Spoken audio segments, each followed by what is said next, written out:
What up, my freaks? RuinusInsight here with part 20 of my Total War Warhammer 3 modded Thorgrim Grudgebearer Old World campaign. So as we saw last time, things really took a turn for the interesting as we are suddenly now in a war with a lot of powerful factions. The vampire counts, both that of the Barrow Legion and Sylvania, have suddenly declared war on us, creating a massive essentially border with a pile of enemies. You gotta not discount the Skaven faction here, so all of this is now an enemy. And then, of course, the the Barrow Legion creating this enemy as well. On top, of course, the fact that the clan Scryer, with their huge empire here, are also at war with us, and by the looks of it, are very much on the verge of wiping out the Bordelot Errant. They've even sacked Bordelot itself, which used to be tier 5, and if they, well, they're not going to survive much longer to this. Right, not great for them. Granted, we're not super counting on Bordelot Errant units, as their stuff doesn't quite make me happy in terms of the way that they fit with our roster. And yes, Pegasus Knights and Grail Knights and all that are useful. I just am not sure that they fit in so much with our units. But anyway, they do have other territories up here, so maybe they can hold ground there. I guess we're just going to have to see. Anyway, in addition to that, we got some great battles. Burninating, what, like 14,000 Skaven in a battle with Brock Ironpick here. And then, of course, the massive fight against the Undead by Mr. Joseph of Zorn, who's just been having such a great time throughout the course of this campaign and has certainly earned his rank 30. I think the second mostly high-ranked lord that we have after Thorgrim. Joseph's been around for quite a while after all. Anyway, in terms of what we got to do this turn, we've mostly done everything. I believe Rumbrindle is besieging an enemy settlement, and are we saving these points for a reason? I got we are the elite. Oh, we should probably get the gyrocopter buffs in the gyro, or actually mostly it's just the gyrocopter buffs, isn't it, in this particular army. I don't believe since we have artillery the engineers can buff these guys. No, those are different artillery pieces. So frankly, we're free to either requisition or move through Zifbar 42 pounders, which would be a decent option as well. What do you have? You're in rank 17. You also don't have Zipar 42 pen. Okay, we should at least get 1 point in this. Let's do that, and then... screw it, let's just get 2 points in it. I don't actually know whether the use number stacks. I feel like they don't, in that you're still maxed out at 2 uses, regardless of how many engineers you have. But it also doesn't matter all that much either, because it's not a very high damaging ability anyway. You can get We Are the Elite, and then you can get Mr. Runesmith. We have Retinue Physician, which is the important thing, or one of the many important things. And we should move towards Strike the Runes. We can also go for Rune Master first because it's, well, easier to get. So let's get accomplished runesmithing first for that cooldown reduction and then move through that. Alrighty, you're gonna get attacked and we'll take revenge on Einar Sigdanson and his 4,000 grudges between Krakadorden and himself, which is pretty darn solid. Pretty darn solid. We certainly could use it. Now, the other thing is, I believe we wanted to move somebody around, and you, Finn, are going to go this way, and I think, therefore, Kadri Asgal, since he can't take Karak Asgal, is going to move down here towards Deadgate. And we don't really care about the trespassing thing. I guess we could have moved to Crooked Fang Fort or Grimaz Drak instead. Either way, these are all key dwarven settlements, and well, I'm sure we could go the route of just transferring stuff to these guys. I'm not so sure that I want to, I really want to bother with that, you know, going past them and then trading territories. It's gonna be a whole thing. Anyway, well, you've moved, and I think we're ready to end the turn, unless I'm mistaken. Between the episodes, I did forge at least some of the, not the great book, at least some of the runes, but we only really had enough to forge enough of gold to forge banner runes and not character runes yet. So, unfortunate as that is, well, I guess we'll just have to save up a little bit. Really need more oath gold. I guess it's probably another reason to build the vaults buildings everywhere rather than bothering with the beer halls, because they don't generate oath gold and we just need a ton. Anyway, Lord non-moved, no siege equipment, which is where? Oh. What's the likelihood this guy doesn't attack us? I'm going to say super low, but nonetheless build those just in case. I really doubt that he's not going to sally out. Building upgrade available, deeps upgrade available. We, I think, did those last episode. Outpost available in Karaz-a-Karak, quite irrelevant. And I guess we're ready to end the turn and see who attacks us and where. End turn.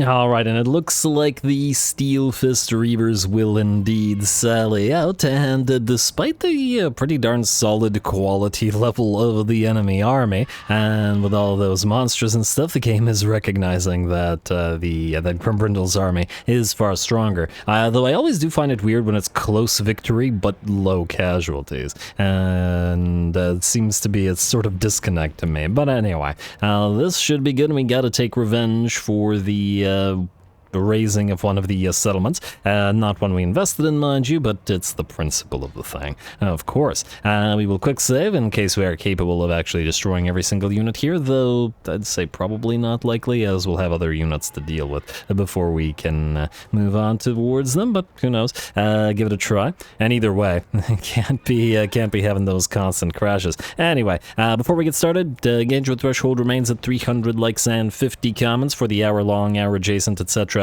episodes. We did start to dip slightly below the engagement threshold the last episode, so do keep that in mind if you've been enjoying the longer eps, though once again I do like to give a bit of a leeway, especially with this campaign. I mean, longer episodes means everybody got to catch up and all that sort of stuff, so not set in stone and all that. But anyway, let's get this started, shall we? It looks like a real fun fight. Go.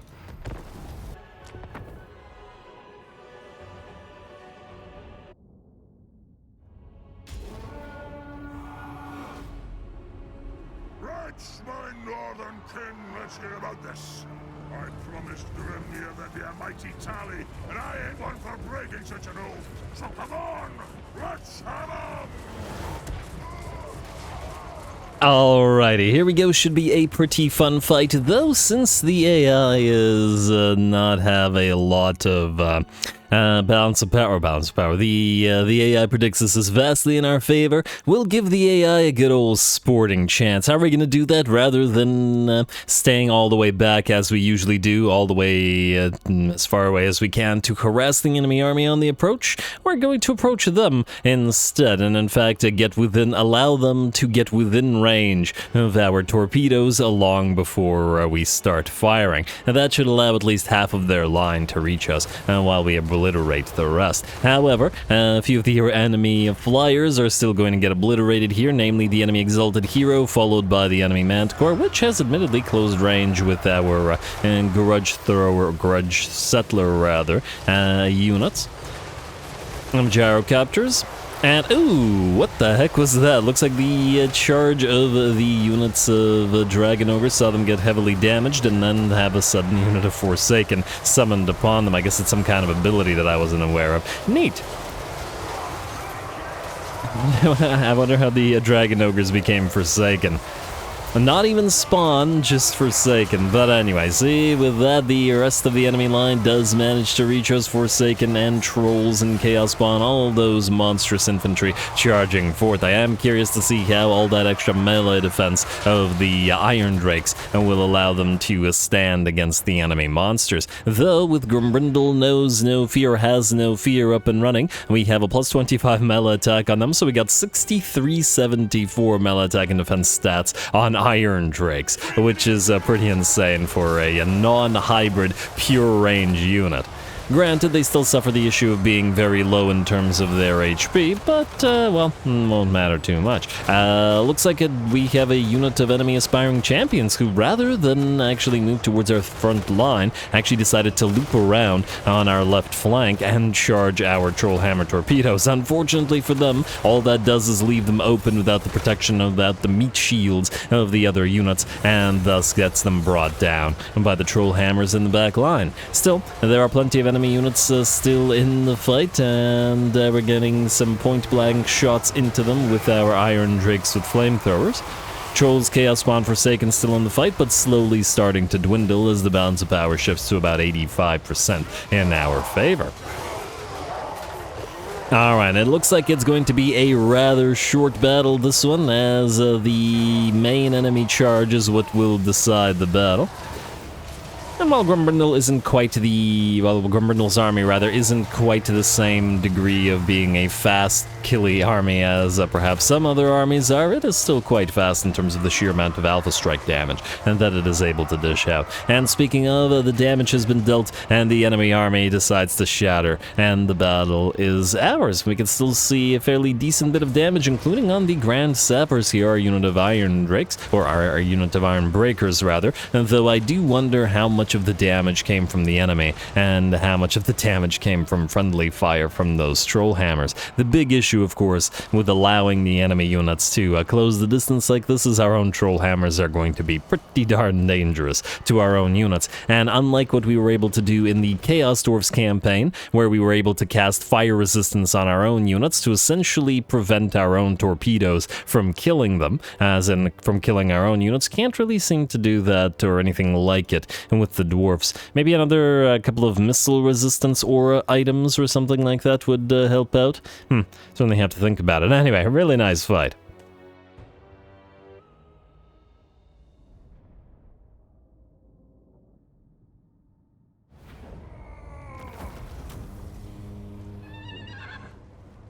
Close victory and low casualties. All right, fair enough, game. Fair enough. I stand corrected, as that's exactly what happened. That's exactly what you said would happen. So, and go figure. Anyway, we've got ourselves a very nice amount of cash for our reward, but at this point in the game, the cash isn't really super necessary or super irrelevant to us anymore. Frankly, we could just pump out armies all day, every day, but I feel like I generally don't like to do that, even when making insane amounts of cash, because it kind of gets a little bit tedious just to tell them to go everywhere and just do 1,000,000 auto resolves per turn, though we will probably need at least a few more now that we're fighting a couple of massive empires, but they should still be built armies that function differently than our current armies. Anyway, we got good work out of our various units of Iron Drakes, but don't they always do good work? And, ooh, 29 can one of the unnamed units of Troll Hammers this time.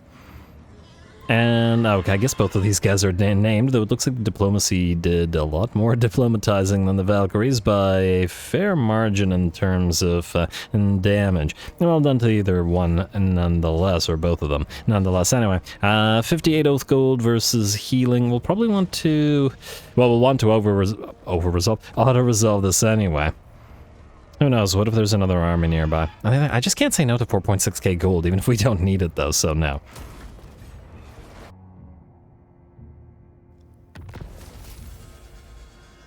Alrighty, Freebooter, Master Mason, Creator, no Constructor. How rude. Ally mission successful for Urson Revivalist. Ooh, a couple of mission successes, that's always nice. Stonemason, ready for duty Alaric Ranulfson, and Renowned Deadeye now complete, so that's a little bit more range for the Thunderers and Slayer Pirates as well. Trespassing warning ignored by the Red-Eye Greenskins, who... There was one running around here, wasn't there? Am I crazy? I think there was. Anyway, Tech Thieves, so I don't forget, let's move you to start the day, and then we'll move others afterwards. You guys are supposed to join these armies, so let's move you up here. And what are you again? You are a Tech Thief. Oh, well then why don't you go tech some thief, or thief some tech, that's the one. Huh, these guys are suffering attrition while crossing mountain passes? They're Skaven. Why would they be? Okay, whatever game. I think they would be at least somewhat knowledgeable about how to pull that one off, but maybe that's just me. Anyway, you guys, you heroes are moving. Grunny Matakwaz, you are supposed to join Malachi's army, aren't you? Huh. Okay, but Malachi can't afford to deal with you right now, because, again, he busy. Oh, can't reach Mr. Sarthoriel either. Oh well. Go right here, right beside him. We'll see where Sarthoriel goes after this. Most likely he'll try to defend Fort Stragoff, and actually there's a fairly solid garrison there, so the two might actually attempt to attack us. Good luck to them. Tech Thieves. The one that died and was gone for 8 turns has just gone so long, frankly it would have probably been better to just rebuild you, but too late now. Ooh, I do still see 2 full stack vampire count stacks running around. Certainly something to consider as, well, we'll need to move down there to deal with them. Research point surplus now. Research rate is looking pretty okay. Still going to take 2 turns to get iron price, unfortunately, but oh well. Up to 231,000 gold per turn as well, though we are going to continue recruiting. Now, more importantly, let's see what's going on in Grundrikson's mines here. And, oh, I started doing things out of order again. Come on, Ruinous, and ooh, we've got some solid stuff. All right, whoa. That's certainly worth a fight. Yes, all right. Ongrim, you're going to fight that, and you're, I guess, going to fight it slightly differently because we will transfer. I assume that these guys can't intercept while under siege, and, you can move here, but you can't. Why can't you jump to, oh, the zone of control from this guy? Well, that's a shame. I wanted to get the, wait. Yeah, I wanted to get Garagrim in here. I mean, I guess we could just go right beside and reinforce. You can't intercept because you can't intercept. And oh wow, this guy has the Anvil of Doom. Anyway, I started doing things out of order, and we're going to continue doing things out of order for 1 second. I just want to make sure that Gromby takes Krakadordan here. And quick save.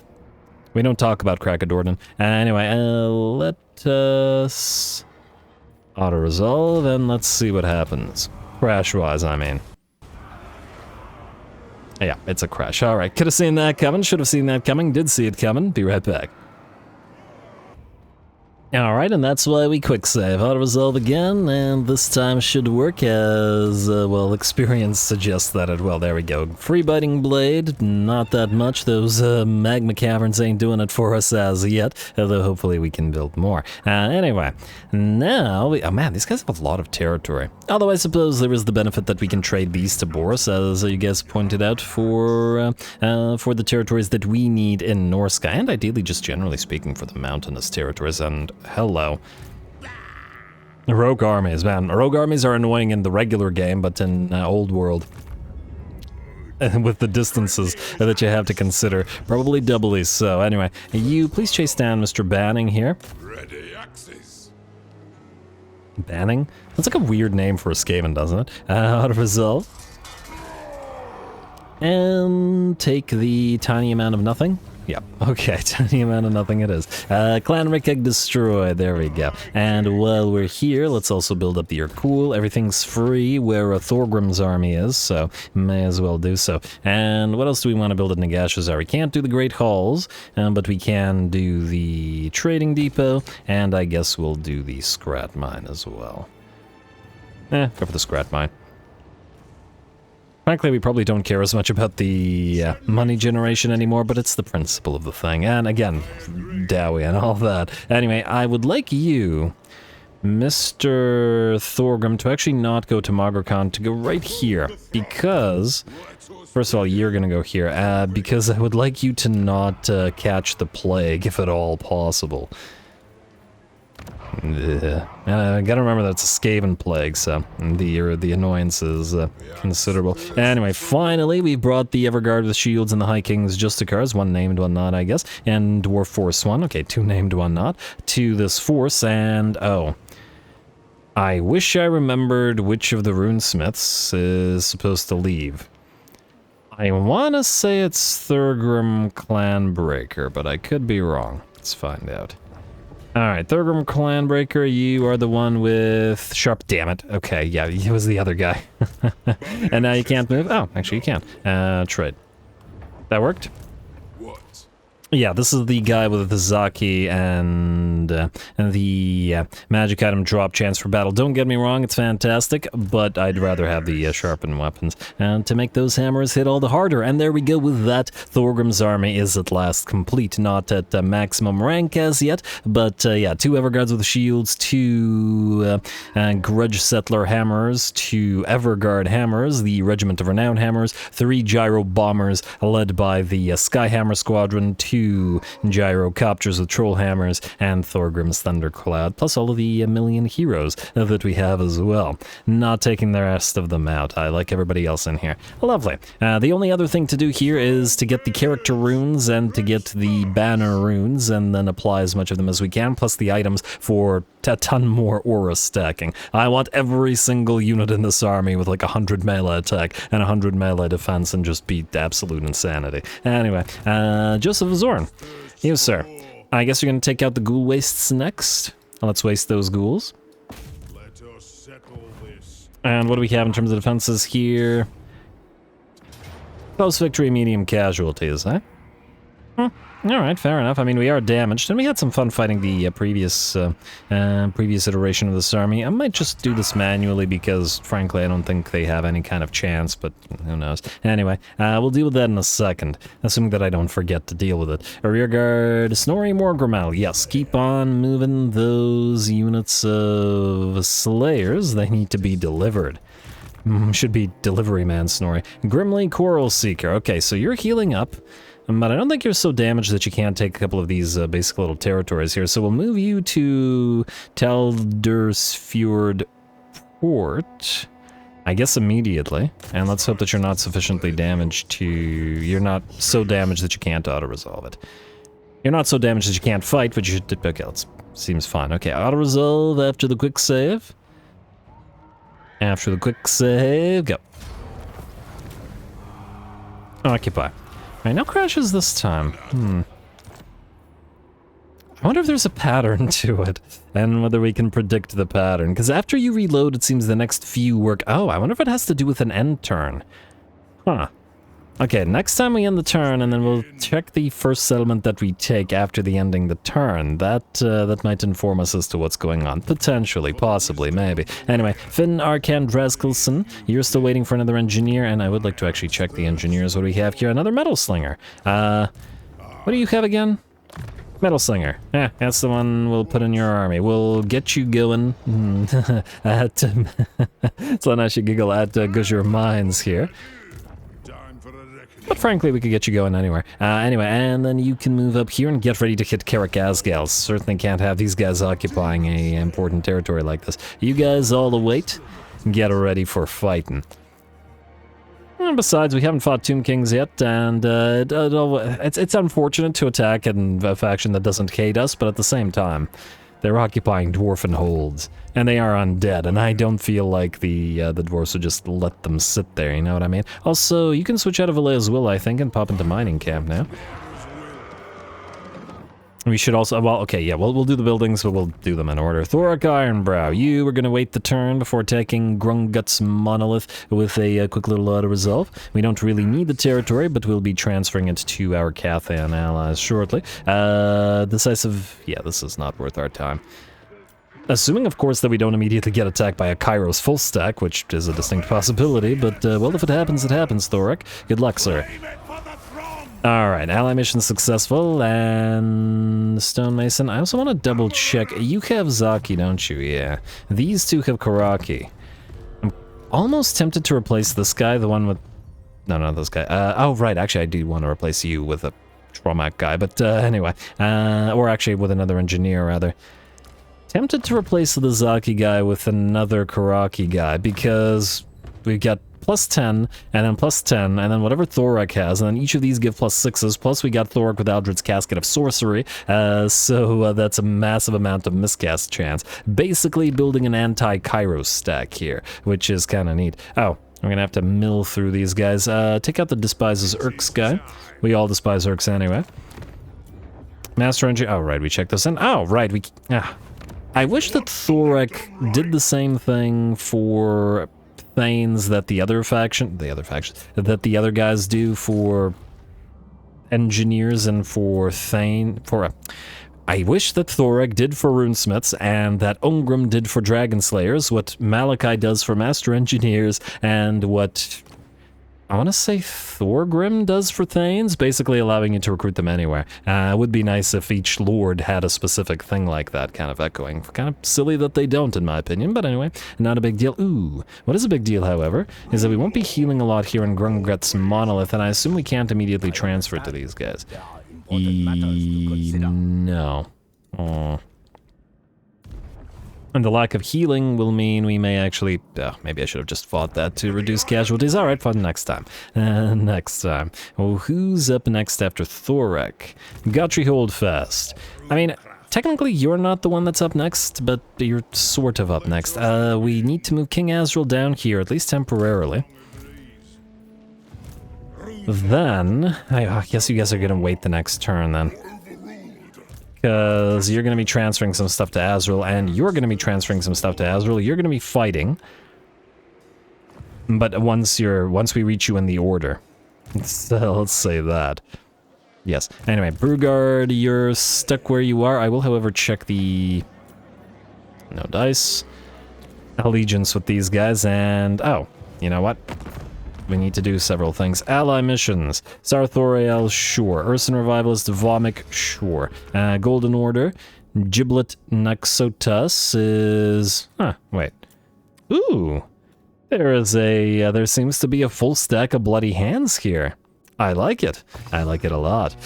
We should be able to move towards them shortly. The other thing I want to do is make sure that all the outposts are built. We do have the money to upgrade them and keep them upgraded at max level. And especially the Imperial ones, since we want Imperial troops. Mostly because Cathan, well, at least in part because Cathan troops aren't doing it for us in this particular run.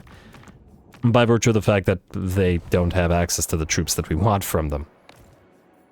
Alright, okay, you know what, let's, since we've gone out of order, Joseph, we're gonna have you attack Ghoul Wastes real quick. Does this warrant a cinematic? Frankly, I mean, it's still got a decent amount of elite troops and we are damaged. Yeah, sure, why not, let's do it cinematically. I don't think anybody will complain. Plus, Joseph's is probably the funnest army that we have to watch, so yeah.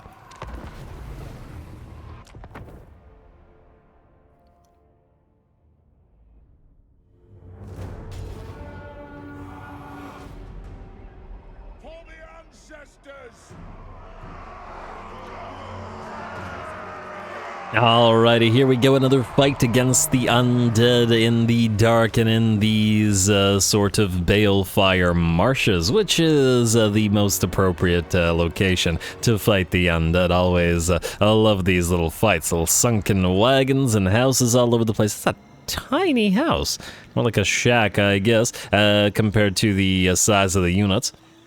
Especially compared to the size of these sort of bones littering the battlefield in many, you know, Darklands and Badlands territories where they cover, like, I don't know, like the size of a mountain. Anyway, we are going to harass the enemy army as they are way away on the other side of the map. We are deployed pretty far back, not quite in the corner, obviously, because we need to leave space so that the enemy can get around us with their cavalry, should they need to do so, but we want to get off of the sort of slow down marshy territory and on solid ground for obvious reasons, and of course give time, as much time as we can, for our own air squadrons to chase down and destroy as many of the enemy flyers as we can. I also want to point out, I was talking about the engagement threshold and stuff earlier. You guys have been absolutely fantastic with reaching the engagement threshold and just in general the likes and comments in this particular campaign. Better, I think, than perhaps any other campaign in those terms. Because I've noticed, basically there's a thing on YouTube that the more engagement your uploads have, the better essentially YouTube treats you in terms of processing upload speeds and stuff like that. As in, the same episodes that for other campaigns take, I don't know, many more hours to upload a lot quicker and process a lot quicker in this particular campaign. So I've certainly been noticing the difference. It's I believe why many YouTubers don't post certain episodes past certain, I guess, viewership thresholds, but I believe it's a matter of engagement and views don't actually matter, at least as far as I know. But anyway, worked out really nicely in this particular campaign and helped me out a lot in terms of uploading things within schedule and stuff like that. Sometimes they take a little bit longer, but because my internet's kind of meh, pretty bad actually, whenever an upload fails, it usually takes absolute ages to do anything about it, but in this campaign, since the upload and the processing seem to be a lot faster than they normally are, it worked out pretty well. Anyway, all that aside, just great job. All that aside, we've got some Karen Wraiths who have arrived. Unfortunately, we had deployed our Warriors of Dragonfire Pass on the left flank to protect it, and the units of Karen Wraiths smashed into it. They are still at about half of their HP. The problem with Karen Wraiths, however, is that they do fire damage. And, well, the Jartrom army was born of this. We've got this 55 percent fire resistance on the Warriors of Dragon Fire Pass, and it's just amazing seeing a unit of Dwarf Warriors hold off a unit of Hex Wraiths and take no damage whatsoever, essentially. Frankly, we're probably doing more damage to them ourselves by chucking blasting charges at them. A bit of an unfortunate thing to see from my perspective, in the sense that Hex Wraiths are my favorite units in the game, so it's always bizarre to see them not be able to do anything when they're sort of a super high damage dealing, fragile, fast type unit. But it's still amazing the fact that this is a unit of Dwarf Warriors and they can do absolutely nothing to them. That's fire resistance for you.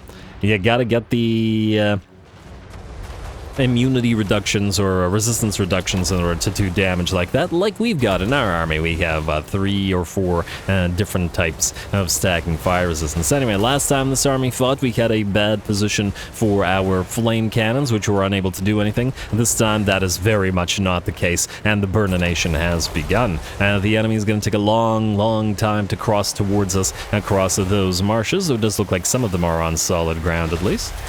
They are, however, the zombies, and they're getting slowed down by burnt, by flammable at least, and when the grudge thrower drops a shrapnel projectile among them, they get slowed down by monstrous impact as well. Plus, of course, the stopping power of the Iron Drakes, which is burninating zombies. And I know I've said it before, but I love playing as the undead almost as much, or I love playing against the undead rather almost as much as playing as the undead, and it's always wonderful to see these just droves of zombies heading towards your army through these bogs and marshes and stuff.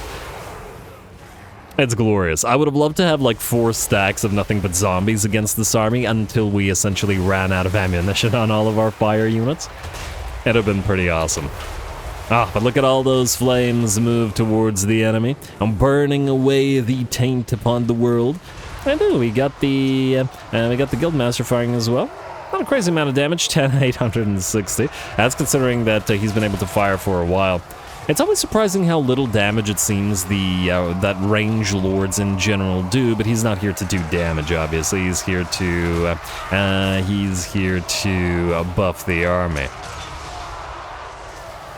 Alrighty, and the enemy army's main or sort of center is pretty much collapsed at this point. Their monstrous units have all been obliterated by those gyrocopters with brimstone guns and engineers, though the one engineer has returned to hover over the rest of our army and provide ballistics calibration, increasing everybody's range and reload, and I believe accuracy slightly as well.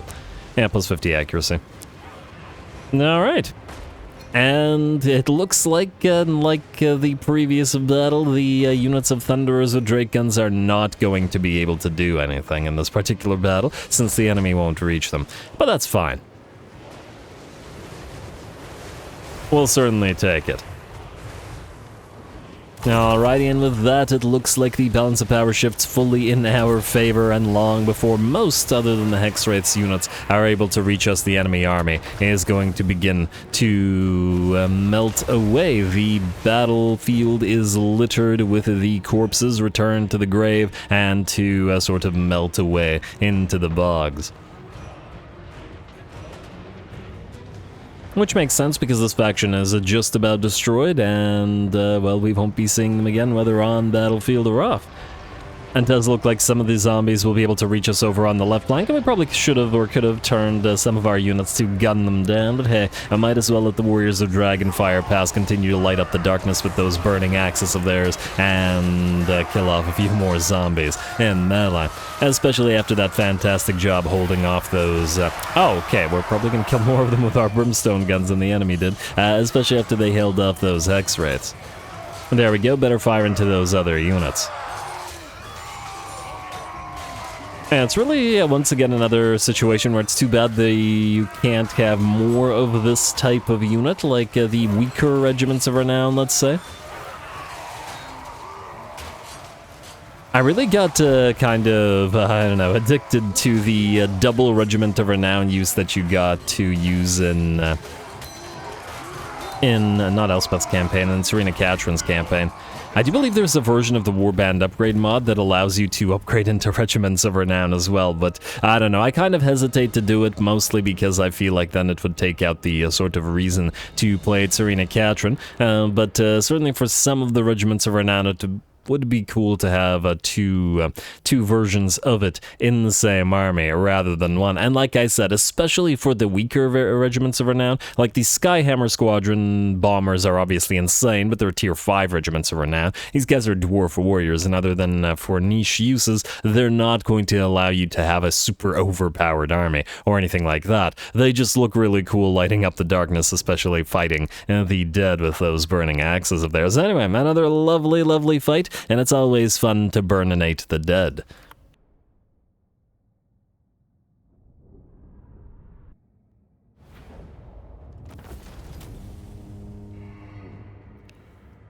Alright, hello Discord. A solid find, decent bit of XP for our trouble as well, but otherwise the enemy stood no chance in that particular fight. In particular, I would say, because unlike the last episode's fight with Joseph, the 2 flame cannons did have a better position this time and were actually able to fire upon the enemy, and thus said enemy had no chance. Occupy.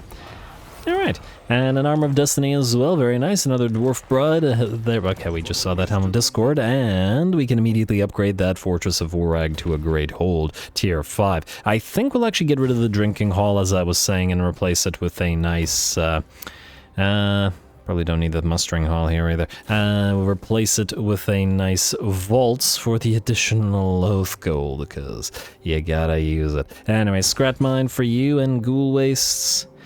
I mean, in theory, we will want some... Okay, wait, just out of curiosity. So by skipping 3 trading depots, we would have 6 less, we would have 6 less growth faction wide. It's not a crazy amount, and as I think this will be the edge of our territory going into the Darklands, and any other territories will either be transferred or just raised, so we have enough, and I don't want to, you know, overdo the admin here, and once again, I don't want to repeat the Chaos Dwarfs campaign, as it was a campaign for the Darklands, and I want this one to very much not be so, and as such, we should probably make this place a rather fortified sort of location. I guess the only unfortunate aspect is the massive amount of money that we're technically going to be making out of this territory because of the various money-making buildings. What's our engineer capacity at? 20 out of 22, eh? We could still use more engineers and more things, so I guess we'll build an engineer Tinker's Den here. It's a little bit of extra research rate as well, why not? And you know what? The garrison, being a master engineer and two different kinds of gyrocopters, is still a pretty significant increase in the strength of the garrison, even compared to the Longbeards offered by the Thane structure. So we'll do that. Anyway, that was Joseph of Zorn. Who was next in the order? Gottfried Holdfast, not for this turn. And Dwinbar Ranulfson, yes. Alright, so you just moved, technically speaking. And I actually have to figure out where to send you next. Frankly, there's a lot of territories in the mountains, and most likely we'll have to fight these Tomb Kings for these territories as well. And there's a lot of stuff going on in the Badlands.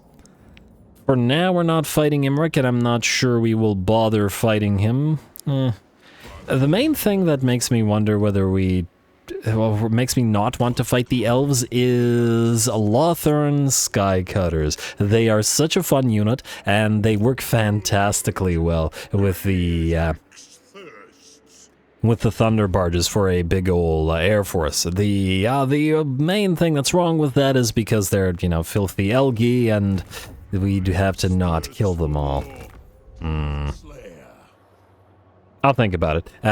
For now, we'll move that army away, but if we need to bring that back or bring another army back, we'll deal with it. Callan Helldower, you're kind of sitting pretty for now as well. Elmendor Red Axe, you're in the same position that was, well, wherein you're sitting pretty. Morgus, a Death Dealer. You need heroes. Oh, right, I was going to get you a hero as well. I was actually going to get you several heroes, but that doesn't change the fact that you're going to go to Cross Club's camp and then auto-resolve it and occupy it. We'll need to make some modifications to this army as well to keep it a little bit interesting. Maybe Warbear Riders. We'll maybe get some Kislevite units in here. The sort of generalist armies could still use allied units anyway. Another trickster, sure, that's fine. Now occupy the place. And keep it for now. I'm not sure that you'll keep it forever, but keep it for now. And I guess we will not upgrade you in case we can upgrade you to tier 4. Oh, no, it'll be... yeah, it won't work. Okay, so we can just freely upgrade the dwarf keep here. Delete this, and you can build the Scratman and immediately build the trading depot. Oh, and we can just upgrade you immediately as well. Go for it. All right, how's this faction doing now? They are down to 5 settlements. Dodd is still hanging around, but I don't think Dodd is going to be able to do too much. Oh, is he heading back this way towards... okay, it would be really nice if you would actually declare war on Mr. Dodd, but... anyway, you... wait, I was gonna say come down here, but then what if another army shows up and you're far away from it? Alright, you know what? Start slowly moving down there in camp stance and just keep generating basic troops while you do. We'll see about Mr. Dodd. There we go. It's not like these cost all that much. Oh, actually, speaking of their costs, so let's take a look at this. Currently, their upkeep is 108, their regular upkeep is 87, meaning that at the current time, it costs significantly more upkeep to get these guys, or any guys. It's the same for everybody. Why is our upkeep more than 100%? I don't understand. I wish it would be specific, because I don't think that there's anything that should be increasing our upkeep when we have a ton of stuff that should be focused on decreasing our upkeep, and in fact, we have a tech that should reduce these guys by 10% in our own territory alone. And it's regular upkeep 87, but we're at 108. What is the deal? If anybody can explain to me why the income is so increased, let me know, because there isn't supply lines in SFO. You can see that getting a new lord up and running doesn't get the supply lines up and running. So I'm not entirely sure. Well.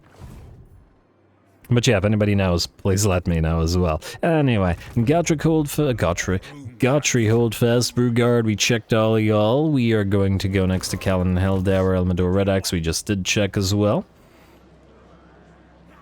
Dimzad Blackbeard, I don't remember who you were. Oh, right, you're this guy. You're supposed to deliver the Ironbreakers to Gromby, but in the meantime, you can retake the Winter Pyre.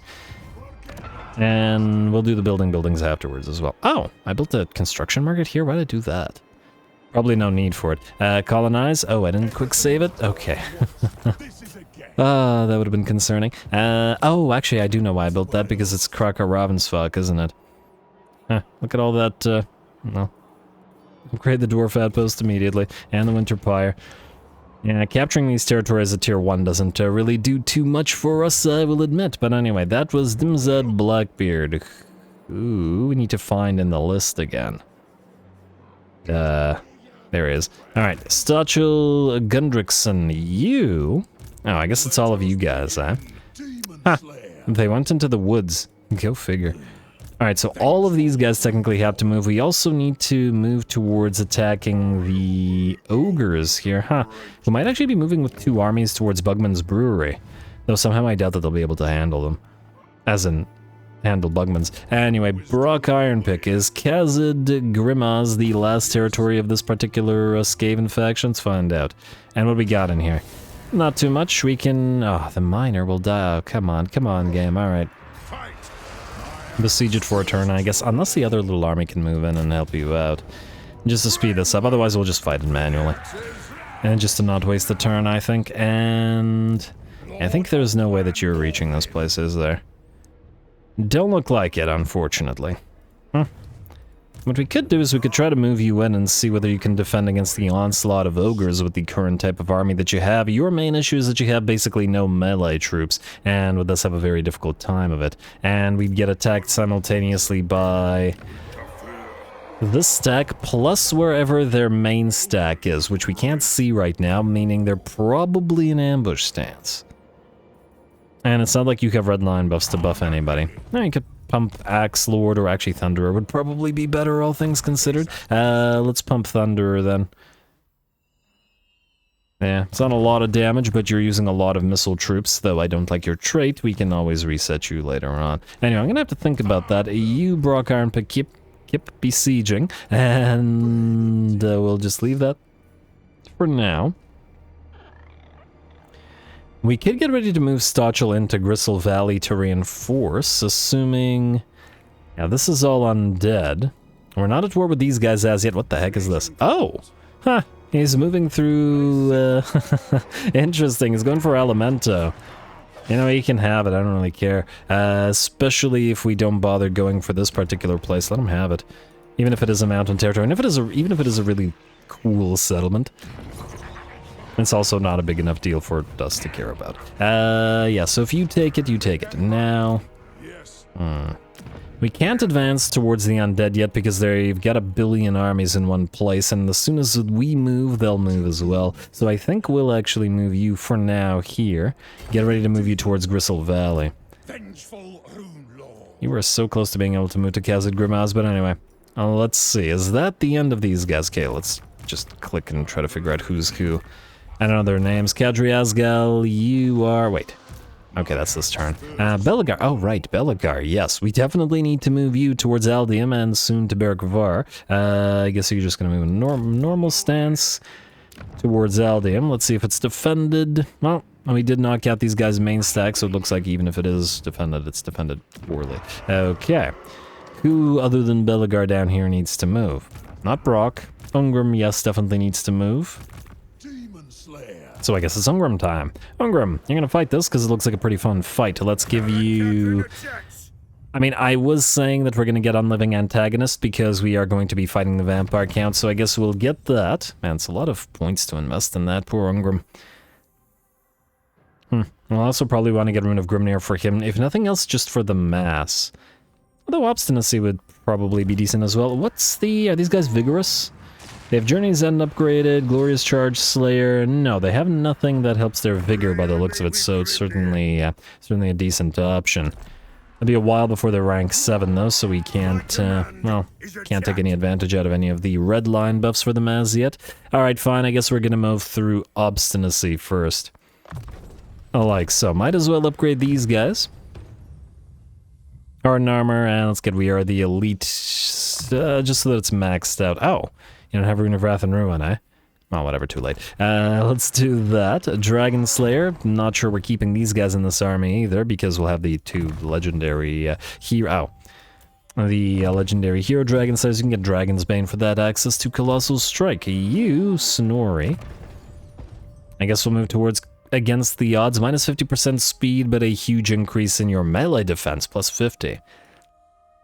Oh, we also probably want Scarred but Not Dead. That's probably the better pick here. Let's do 1 point of melee defense and then against the odds. And you may notice that Snorri here has 90 armor. Mr. Garagrim has 70 armor, as we've given both of them runes of iron and then some armor buffing items. Granted, we can increase that even further by going for forge items once we have sufficient forge stuff. Anyway, you, Dragon Slayer, other Dragon Slayer, other Dragon Slayer. You can have... Let's get Distinguished Slayer, it's a decent sort of thing, and we'll get Worthy Foe, so Army of One, Slayer of Many. And then you may as well level up. Oh, you can pick your Veneration and all that stuff, and I do like the Incisive trait. Oh, we're gonna have to reset you anyway, because you have points wasted in Mace, and we're probably gonna have you lead an army, maybe with Norgrimling's Ironbreakers. Venerate Smednir. Huh, you might be a decent option for the explosion-centric army. I don't know if it would be better to have a guildmaster for them, though, for the little bit of extra range. I'll think about it. Magical damage explosions might be better than the slight amount of increase of range. It bears some thinking. The slowdown army should have range, but yeah, this guy should... Yeah, I like it. Alright, that's probably what we'll do. Anyway, for this particular fight, you know, just get Runes of Grungni, and you don't have troops, technically speaking. Now let's move through Damping into Forge Fire, and then get Rune of Hearth and Home and a Wardbreaker just to buff up everybody nearby. Mr. Garagrim, he's got 3 points available to him. Relentless, Resolute, let's go through Hard to Hit into Stubborn Defiance into Foe Seeker. Alright, should be a fun fight. Garagrim will reinforce Ungrim before joining his army next turn. We'll quick save this, and then we'll have a nice little fight against all of those Ratlings. Yeah, solid garrison, go.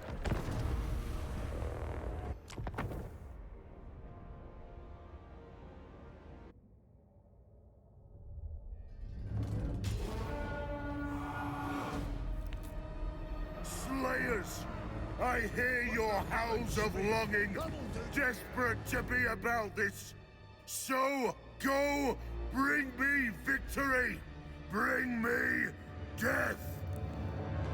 Alrighty, nice speech from Ungrim. We have been waiting for a few of those for him. I mean, this is, I guess, technically his sort of debut battle. He has fought before, but he's now back in command of our Slayer Corps, our Slayer army, and now he also has the unit of Everguard with shields that he can move together with. Granted, they're, well, I was about to say they're slower than him, but he's moving at 40 speed, so he's actually not much slower. Yeah.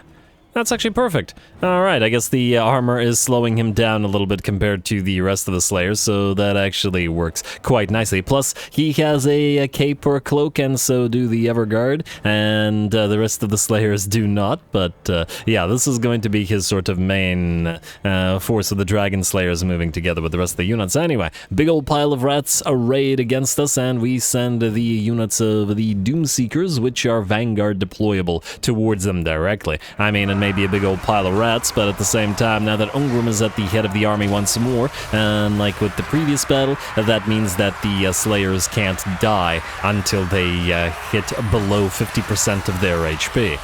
So usually, due to their extremely low defense, the things like the clan rats and Skaven slaves even dish out sufficient damage to them to kill models off. But because the individual units can't die until they reach 50% HP, it's a lot less likely that we actually lose models in the Doomseekers, at least fighting basic variants of Skaven. Frankly, even Stormvermin, the Doomseekers should be able to mince them quite well.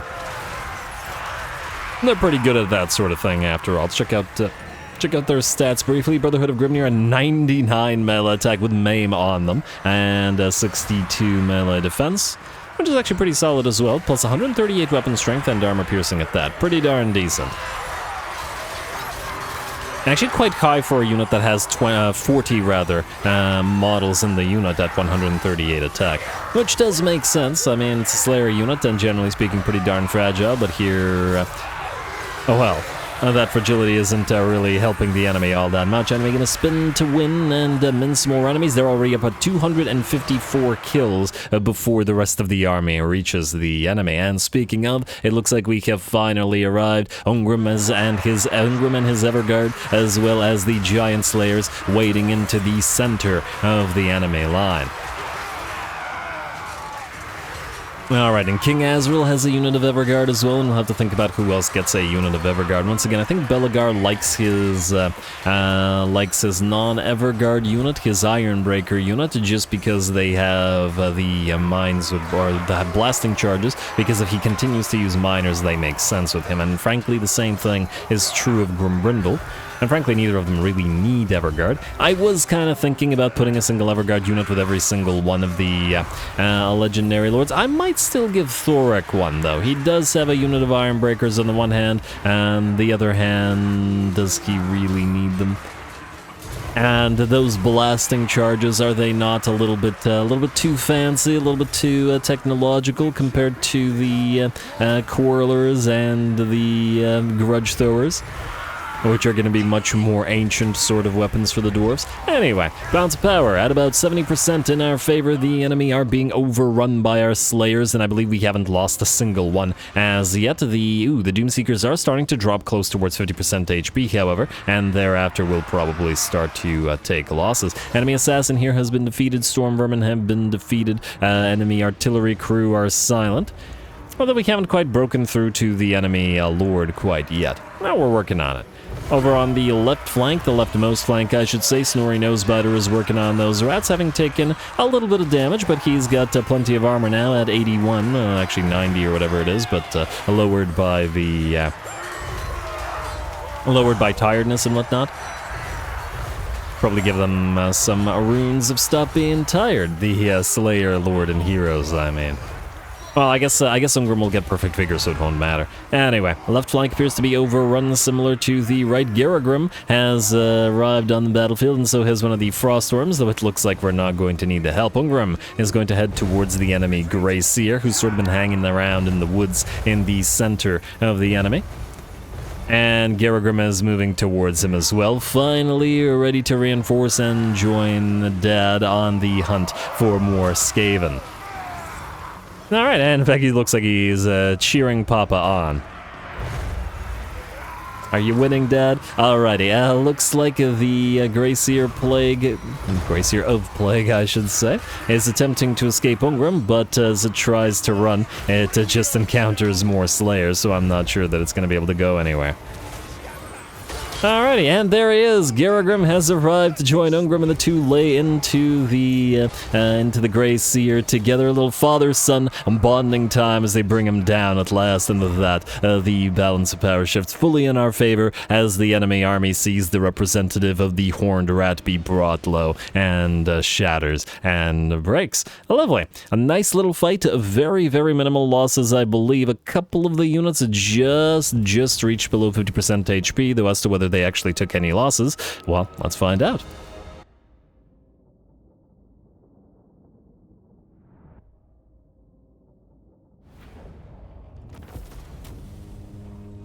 Alrighty, there we go, and would you look at that, father and son mowing down rats together. It's just so beautiful. Anyway, looks like we got massive amounts of kills on all of our Slayers, and because of the supercharges and just general massive amounts of buffs that Ungrim gives them, they did not lose units because they have that Beyond Journey's End, was it? Whatever the buff is that makes them not die, essentially, that Ungrim really enables, and frankly, doesn't even need the casualty or punishment rate, at least against an army like this. Nice job, sir. And, well, actually, a lot of these guys will actually be evolved to different types of Slayers, but anyway. Honor Seekers and I think Blue Tattoo Group are the only two. Oh, we also have the Craven Slayers here. Only 3 named units of Slayers. I'll give them some more names in a bit. We'll occupy in the meantime. Alright. There we go. And hopefully there isn't another stack nearby. Oh, this is still Clan whatever these guys are called. Clan Grutnik? Yeah. Oh, this was their last settlement. I thought this was gonna be Clan Spittle. No. What clan is this? Does it matter? No, but I'm just curious. Oh, it's Ferric. Right. Alright, enemy killed in battle, another Slayer Ward, and okay, I assume you can't take Garagrim. No, you can't. Alright, fine. Blackwater secured, great, and we'll immediately go into High King's Tribute, and then delete the clan barracks here, and build you up. We'll get rid of the Ranger Barracks and the Arms Foundry, it's just later, because obviously that's a waste here in our central territories. Well, sort of central territories. I mean, really, the central territories are here, but once this is all Empire, then, you know, we won't have any threats here. Anyway, was there anybody else who was besieging anything? I don't recall. Oh, we do still need to do building. Yes. Oh, right, wait. You, Brock Ironpick. I mean, I guess it depends on whether we move you close, but, I like the idea of both of you coming down together. These guys only have the one settlement, right? Yeah, they do. So we could destroy them pretty quickly. Although at the same time, I would be interested in seeing them attack Bugman's Brewery, so it's a decent option as well. You know what, besiege it for a turn. We'll see if they try to sally out and attack you. And wait, is this a field battle? It's a field battle anyway. Alright, fine, we can fight it in the field. A little bit damaged, but it is what it is. You currently have Thunderer and Grimnir's heirs, neither of which works particularly well with what you have here. And for obviously reasons, we are going to also get our Aura of Endurance. We are going to reset you, and it's unfortunate that you're a rearguard lord, though. This is terrible. Or at the very least, it's terrible for what we've got going on here, but anyway. Let's see, Thane, you are Tromek, as every Thane that we've gotten so far is. I don't know which of these traits will give you, because we don't know what kind of lord or what kind of army you're going to follow, or what kind of lord you're going to follow. Grab the Rune of Grimnir, and then a point and hard to hit. Alright, well, let's do this fight. Should be no problem. We'll just do this one manually. It's not really... Yeah. Quick save. And go.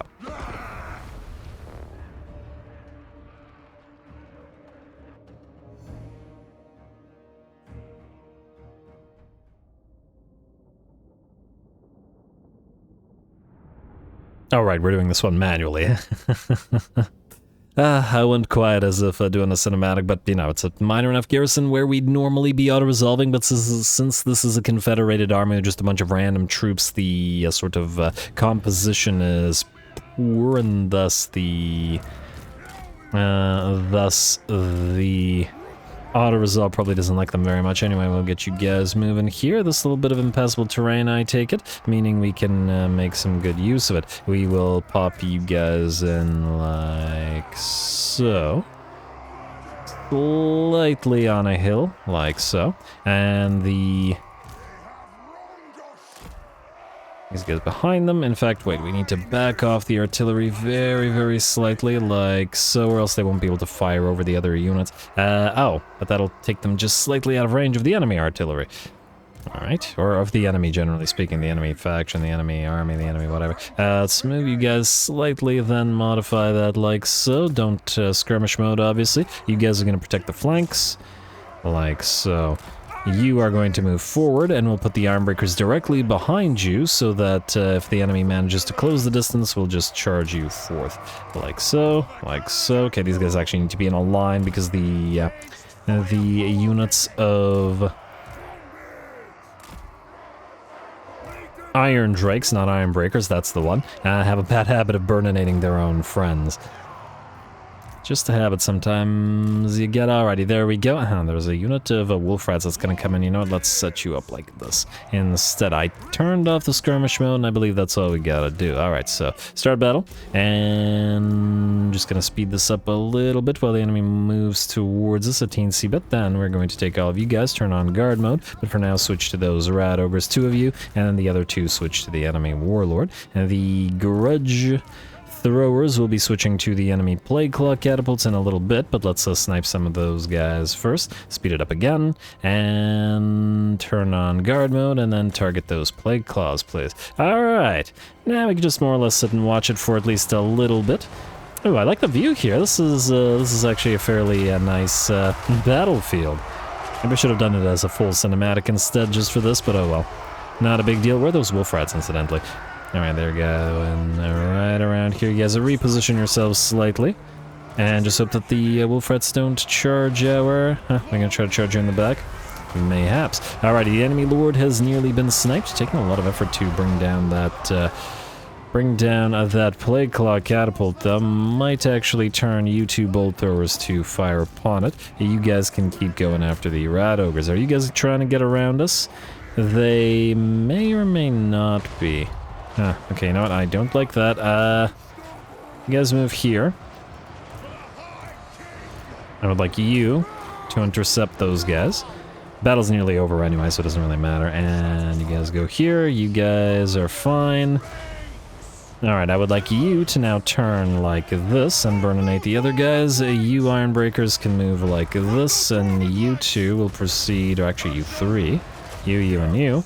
I'll proceed over there. Artillery pieces are fine. Okay, you guys move over. Rat ogre's still alive, eh? Well, good for them. Good for them. Not gonna make any kind of difference, though. You guys go and get some axe throwing at these guys.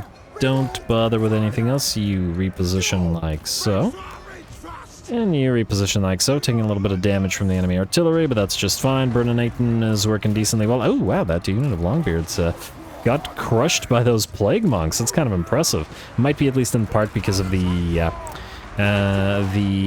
shuriken just attacking them, but still, pretty impressive. Alright, you move away. Lord, get the... Oh, you need to be in melee longer to summon. Alright, fine, fair enough. And, okay, we should be careful about burninating too many of our own troops. Let's reposition... Not you, the rest of you. Yeah, I hate how they refuse to go in a line. There we go, like so, like so. And you guys can just go into safety. You keep chucking mines. Everybody else is fine. The enemy artillery has broken. And you guys go after this. You guys burninate this. And I believe we are just about done. A couple more blasting charges chucked. As usual, the flank turned out to be the most dangerous place in the on the battlefield, but it pretty much always is anyway.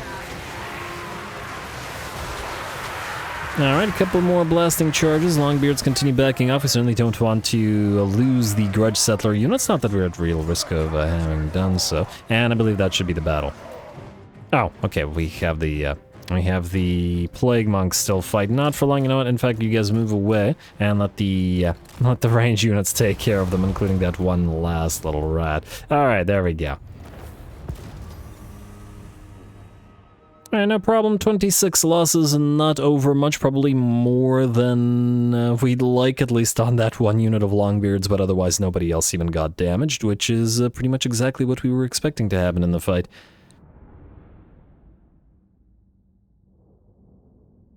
Yeah, it does seem like it's more effective to have, I mean, if you're using the regular grudge throwers as opposed to the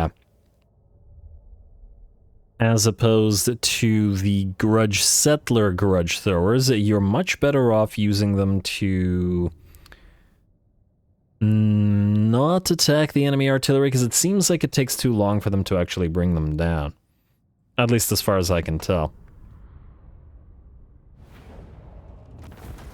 Whereas these guys are pretty okay in the artillery shootout aspect. Anyway, we will occupy the place, and Pigeon Plucker Pendant. We could use those in armies with air forces, so we're not going to probably delete it. You can immediately upgrade this location, Dwarf Keep. We'll immediately go into High King's Tribute, and then we will, I guess, go Dwarf Outpost here. Delete you. Khazad Grimaz is kind of in a dangerous location, though. We might actually want to fortify. In fact, these entire mountain ranges might be better fortified. We don't know whether the Wood Elves will declare war on us, but it is a distinct possibility. Or that generally we'll get into a fight with them, so probably the safer thing to do. Keep our gem mines safe, generally speaking. These guys could appear anywhere suddenly. And they don't like us very much, so there is that as well. Anyway, you guys, okay, you're moving here, and I think one of you was supposed to go to this army, but we'll double check it after. The rest of you guys have moved. You will move next turn, but stay where you are for now. These guys could also use tunneling stance to jump on over to us, but we'll see. Anyway. I think that's it for this turn, unless I'm mistaken, or at the very least I'm too lazy to double-check anything else. So, the only thing we gotta do is build buildings, and then we can end the turn. So, let's build buildings. Agrildren, yes, you finally reached tier 5, meaning we can, well, actually meaning that you are not making as much money as you used to, but we can build the Throne of the High King, and we can build the Grugni Shrine. Yes, Grugni Shrine, and Throne of the High King. I might as well upgrade you, and upgrade you. It's all free anyway. Alright, double check the... yeah, the deeps are fine here. Next up, Eagle's Peak. Let's upgrade the Engineers Guild Hall, obviously the Gold Mine, faction-wide Lord Recruit rank, and Hero Recruit rank for Thanes. Not too bad, and 40 oath gold per turn, we'll certainly take that. The engineer thing is already being built. We would like another deep structure here most likely, but not at the cost of the Scrat Mine, and... possibly not at the cost of the trading depot. We have other places to build those as well. On the other hand, well, maybe yeah, we should allow the place to be upgraded to tier 5 first. There are other places to build deeps where we're still holding off. And in fact, we could build one at Mount Squighorn should we desire to do so. No, actually, what else do we have here? Oh, right, Magma Caverns. Not going to do that right now. Alright, and I take it that this is not an Undercity. No, it's that vineyard thing. Oh, we never got the... I need to set up a lord there. Wait, didn't we set up a lord there? Yeah, you're there. Huh.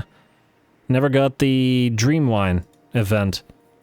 Well, screw you too, game. Anyway, that's the Black Wastes. So what do we have here? High Place. Build up the Ornate Great Gate, and build up the Great Gate as well. Wait. I just realized something. I should have been building these as well. Darn, alright, I'm gonna have to go back for a second. Alright, let's see. Keep getting these, and maybe, eventually, we'll have an actual reduction in our...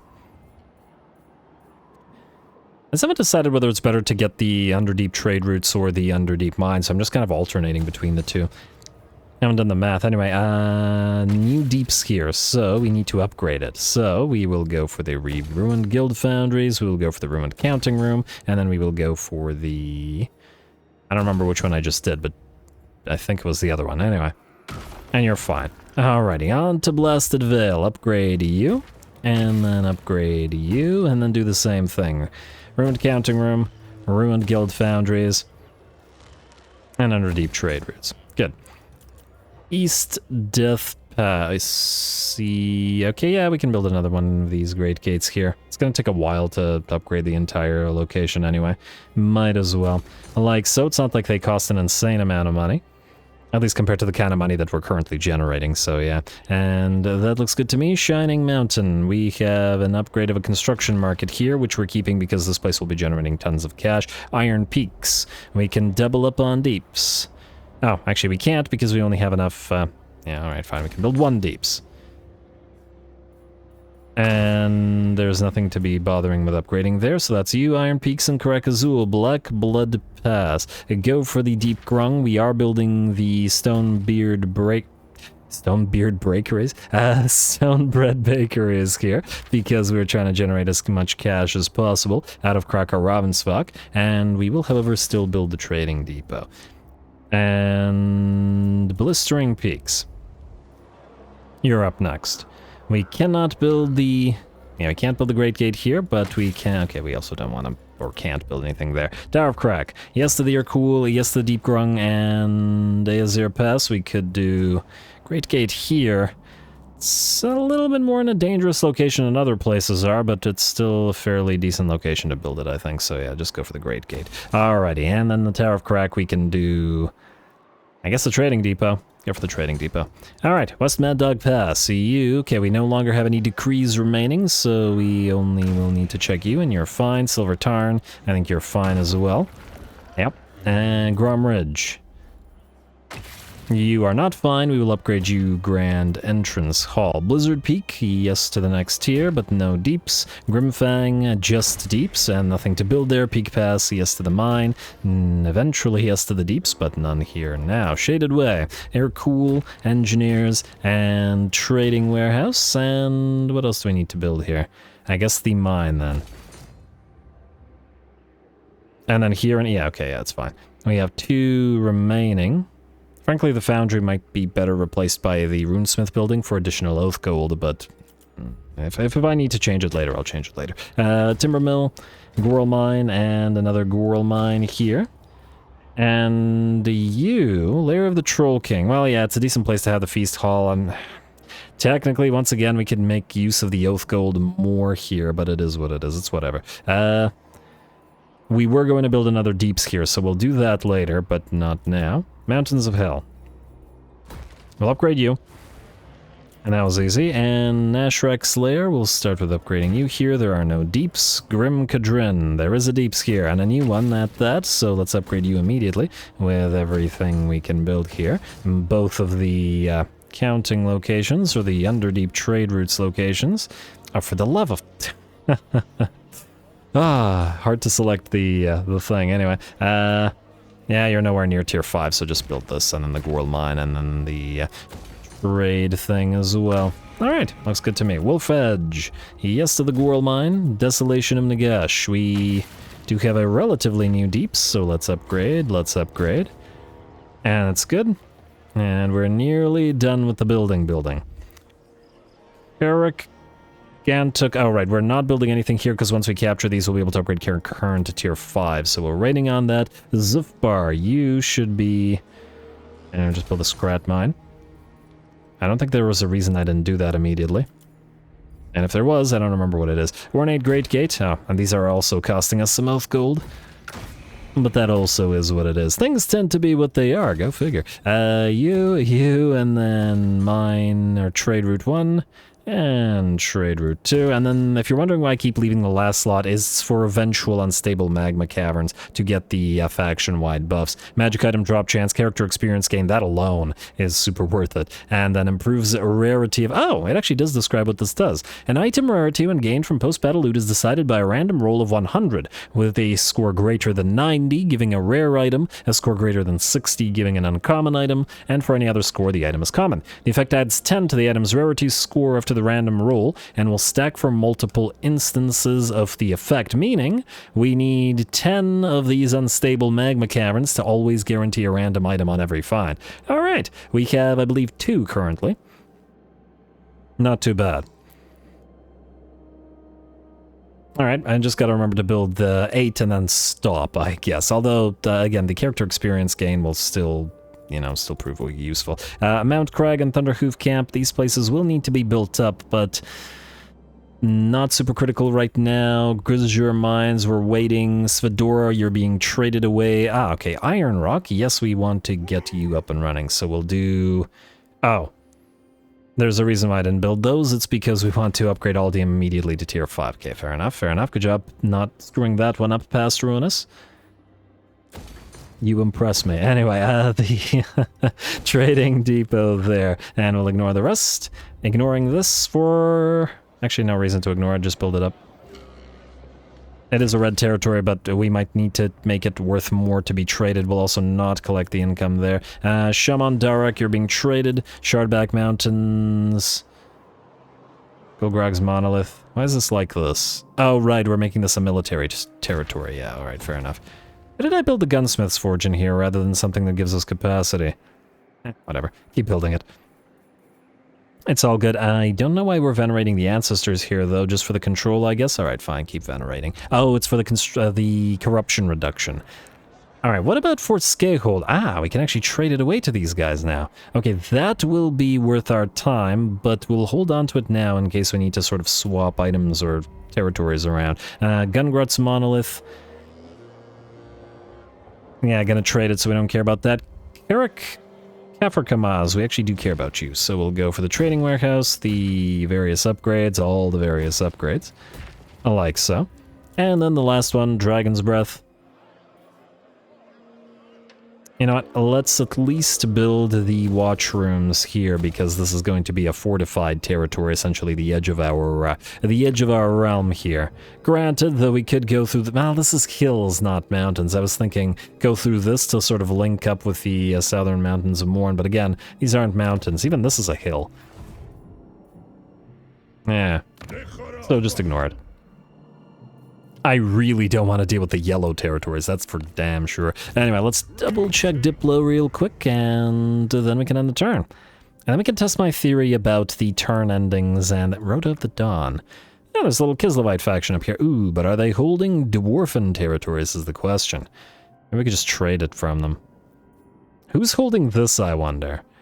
We need to retake Zorno's Cool, but anyway, let's do the trade agreement with them. How much money will you give us? Okay, just do the trade agreement. Well, then again, Defensive Alliance will give us vision and eventually units from them. Maybe. Yeah, just start with the trade agreement, I'll think about it. Even with a minor faction, 2.6k... nope, 3,000 almost even. Pretty darn solid.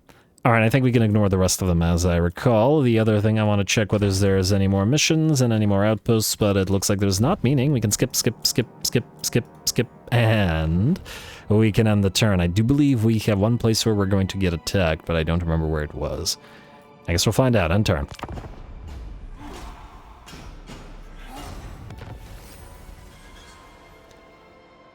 Alright, looks like no attacks this turn, but the Bearsenling tribe, I believe, has declared war on us. Not that this little Norskin tribe is going to be able to do anything about it. Wa fails, Wa succeeds. Technology researched, and now moving on to Iron Price, up to 253,000 gold per turn now. Pretty solid.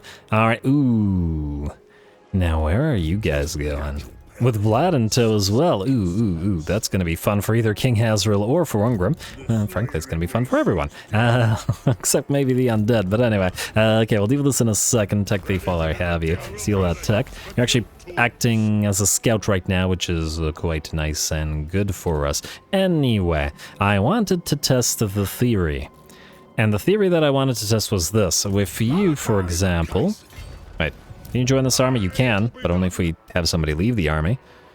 I still don't know who it would be other than possibly the Thane, and unfortunate as it is to have the Thane leave, nothing here is beneficial to this army, so... He's a Traumac Thane, too. Anyway, besiege this. And Pyrrhic Victory... Oh, you'll die. Go figure. Alright, well, we'll give him a chance to sally out then. Okay, well then we can't test the theory this turn, but fine. Mr. Thane. Leave army. And you know what? Mr. Runesmith, or Mr. Engineer, it's just gonna bother me. You're gonna leave the army. You're gonna enter the army. Get these cannons moving. Come on. Ooh, we should also check you guys, Master Ranger. Damn it, just as I checked. Okay, and then you go back into the army. Sharpen weapons. Like so. Alright, we'll level up because these guys are going to, I'd say, decent likelihood that they'll sally out. Rally, and who's going to upgrade to rank 7 first? These guys will not, because, well, actually, some of the Jark, it doesn't really matter. Just do Dowie Firepower. Oh, Dowie Firepower affects everybody, but, the Slayers is a different thing. Yeah, just do Dowie Firepower, fine, whatever. Alrighty, and then we should upgrade you guys as well, including the new guy. We'll actually start with the new guy. You need to break open the casks into Triangulation, Flashbound Deadeye, Ballistics Calibration, and move towards the 42 pounders, so get Requisition. Alright, and then you should already have both of those. We can max out Requisition, or we can start moving towards We Are the Elite, as it'll take some levels before we can take advantage of it. I guess another use of the Zipbar 42 pounders ain't bad either. Let's do that. Let's max out Requisition first. We do have the Goblin Hewers after all, and they need the additional ammunition. 7.7k damage now. I wonder whether we can reach 10k. I feel like we might be able to. You, get the Ward Breaker. And the Rune of Hearth and Home. There we go. The good passive traits, and then await the next enemies. You will need to join another army, Mr. Traumac guy. We'll probably have to build one around here somewhere. Okay, you, Gromby.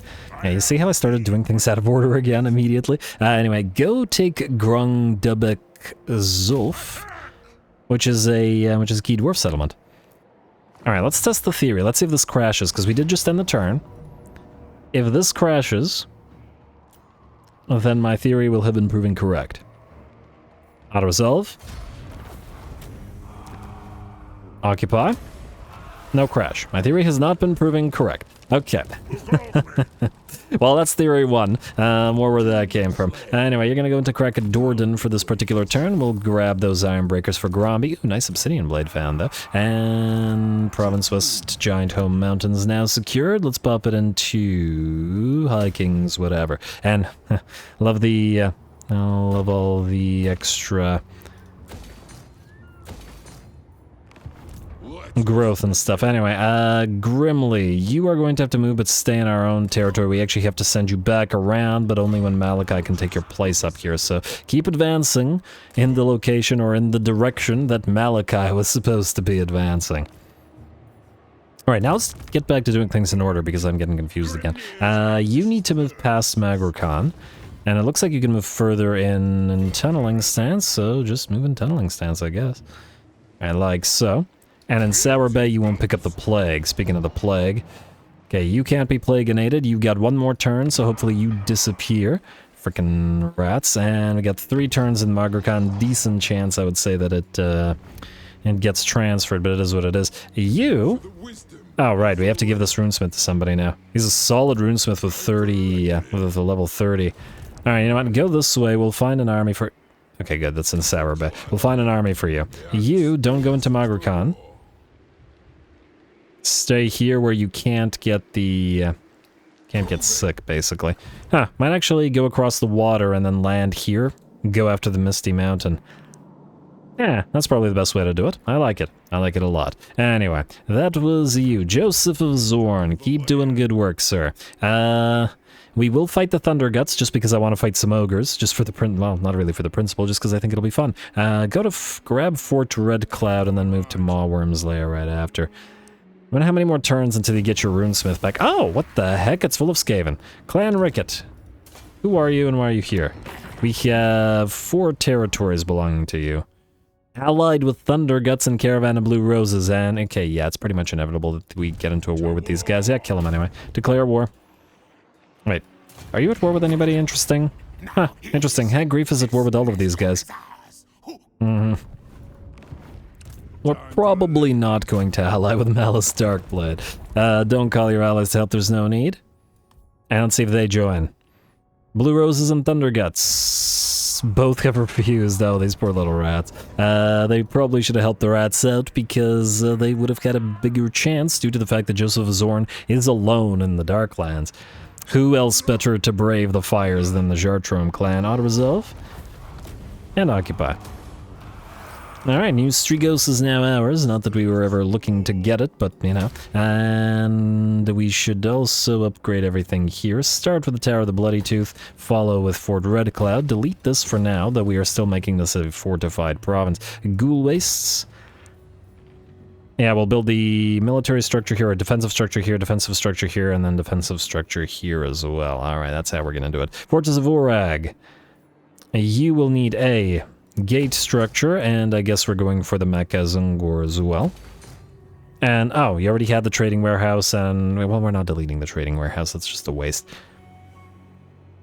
Although, if we want to build the deeps, and the shrine, well, we won't have room for anything else, so no room for a Goral mine, meaning we'll need to get rid of something. I mean, I suppose it's a main territory, so frankly, it probably doesn't need defenses out of all the other territories, so yeah, build a Goral mine instead. Though again, it's not like we really need the really need the income at this point. 250,000 gold per turn on turn 89, pretty solid. Anyway, Ulfar Norgrimling, you have finally arrived, and you're ready to transfer Sunny Boy. Well, actually, while we're here, are you able to upgrade your Slayer type? No, you are able to upgrade your Slayer type. Master of Runecraft. Yeah, there's probably no need to have this many Dragon Slayers in this army. Does one of you have Coordinated Carnage? You have Coordinated Carnage. I do kind of like that. Makes the allied units nearby do more damage. You're a higher level, but I think we'll trade you guys. Okay, so you're gonna leave the army. And frankly, we probably have a few too many Slayers in here anyway, but it's fine. And you know, join this army because I should have just done it the other way around, but anyway. You will now trade Garagrim to this army. And then, what? Oh, I moved you in tunneling stance. I'm dumb. Now you can't move this turn. Oh, well, it's not a big deal. It changes nothing, but it's just the principle of the annoyance. Anyway, you leave. And wait. Yeah, okay, go back into the army. Alright, now you. What's the likelihood that you guys get ambushed? It exists.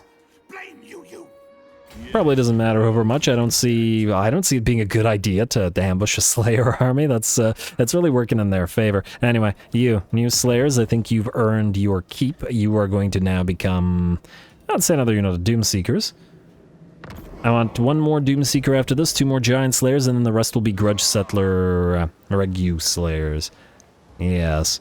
And I don't remember whether there was anything else in this army that was needed. Oh, this army doesn't have siege. Oh, actually, it does have Siege Attacker. Lovely. Since Ungrim has it, we don't need to get a Thunder Barge in this army. Which is good, because I think that it's unnecessary. It might be too powerful. Oh, you're going to have to go this way, because, as we saw, we can't jump far enough. Or underway far enough to go over here. Also, I think there was a Skaven stack running around. Unless that was this one. Might have backed off. Hopefully one of these guys doesn't get ambushed outside of the settlement. Not that the rear guards matter over much, especially because they're not level 15, so... Alright, you have generated your first Armbreakers. I think we need one more and then a bunch of miners with blasting charges. This is going to be our explosion army.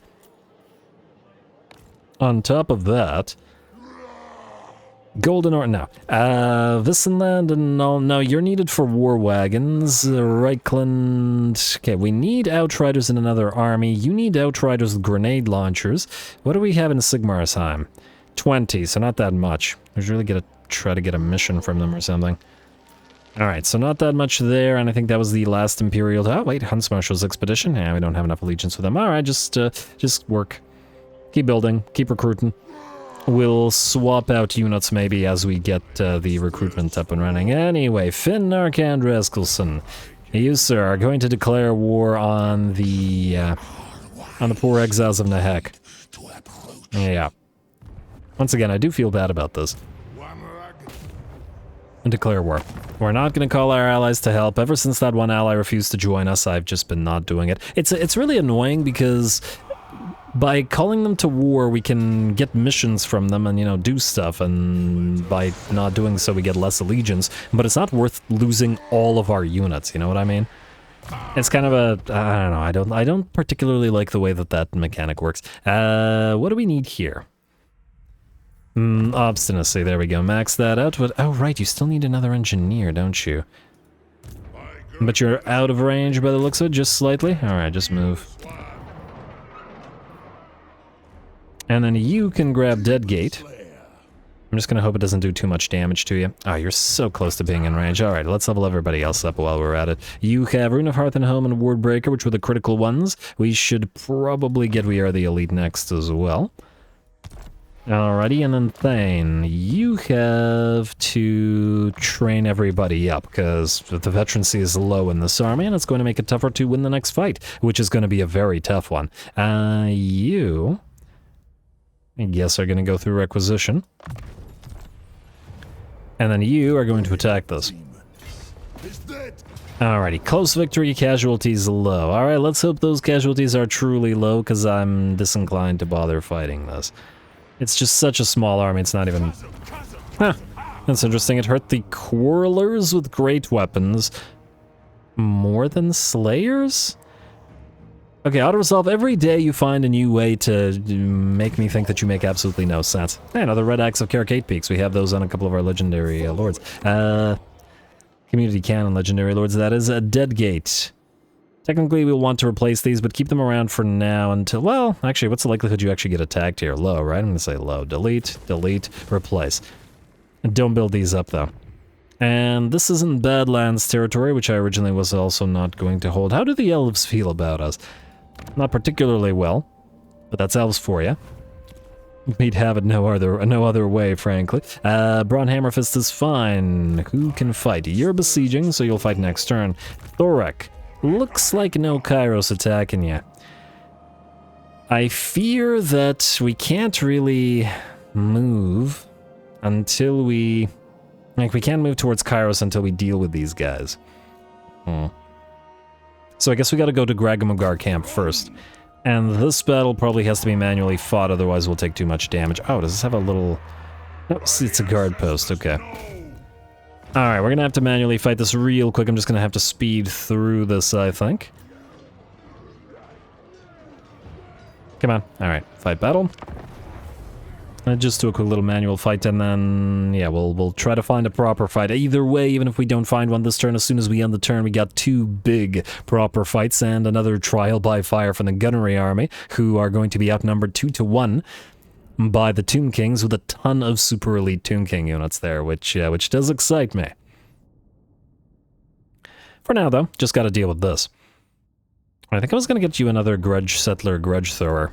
Because this is our Grudge Thrower army, and, well, we could use more Grudge Throwers. We want to back off to get more time to fire upon the enemy. But then they'll be able to surround us more like this. Maybe not, maybe we're fine. Alright, go like this. We will do...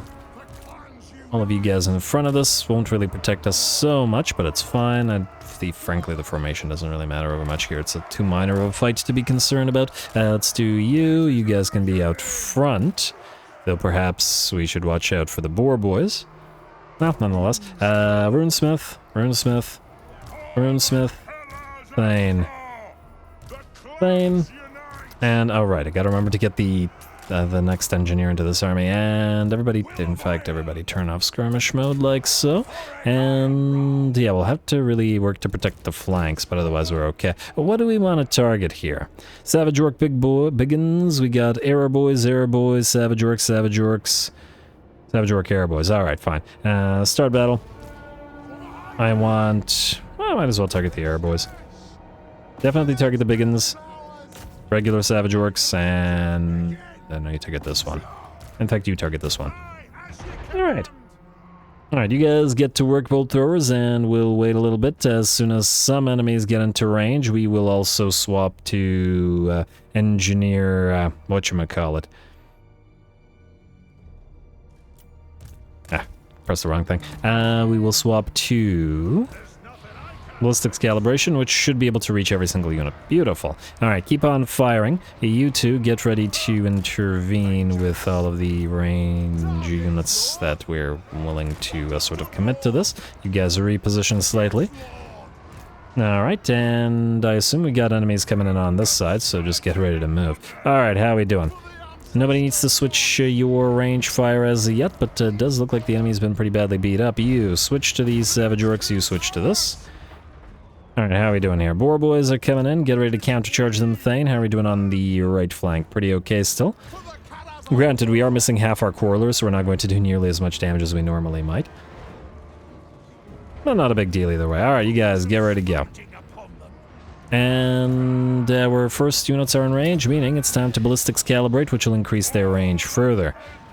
Do they even have a lord in this army? I guess they don't. It's just a garrison army. So I was gonna send Thorek to fight somebody, but I guess we can move here. Or there's a full HP unit here. Maybe go here.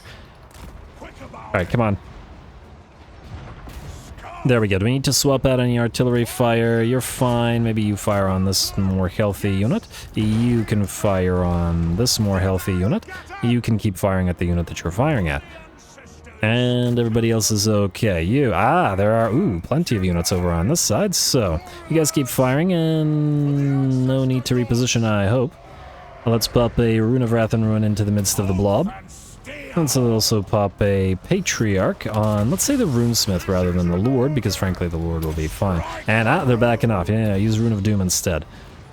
Alright, how are we doing otherwise? Main enemy host is in pretty bad shape. You're charging towards our units of...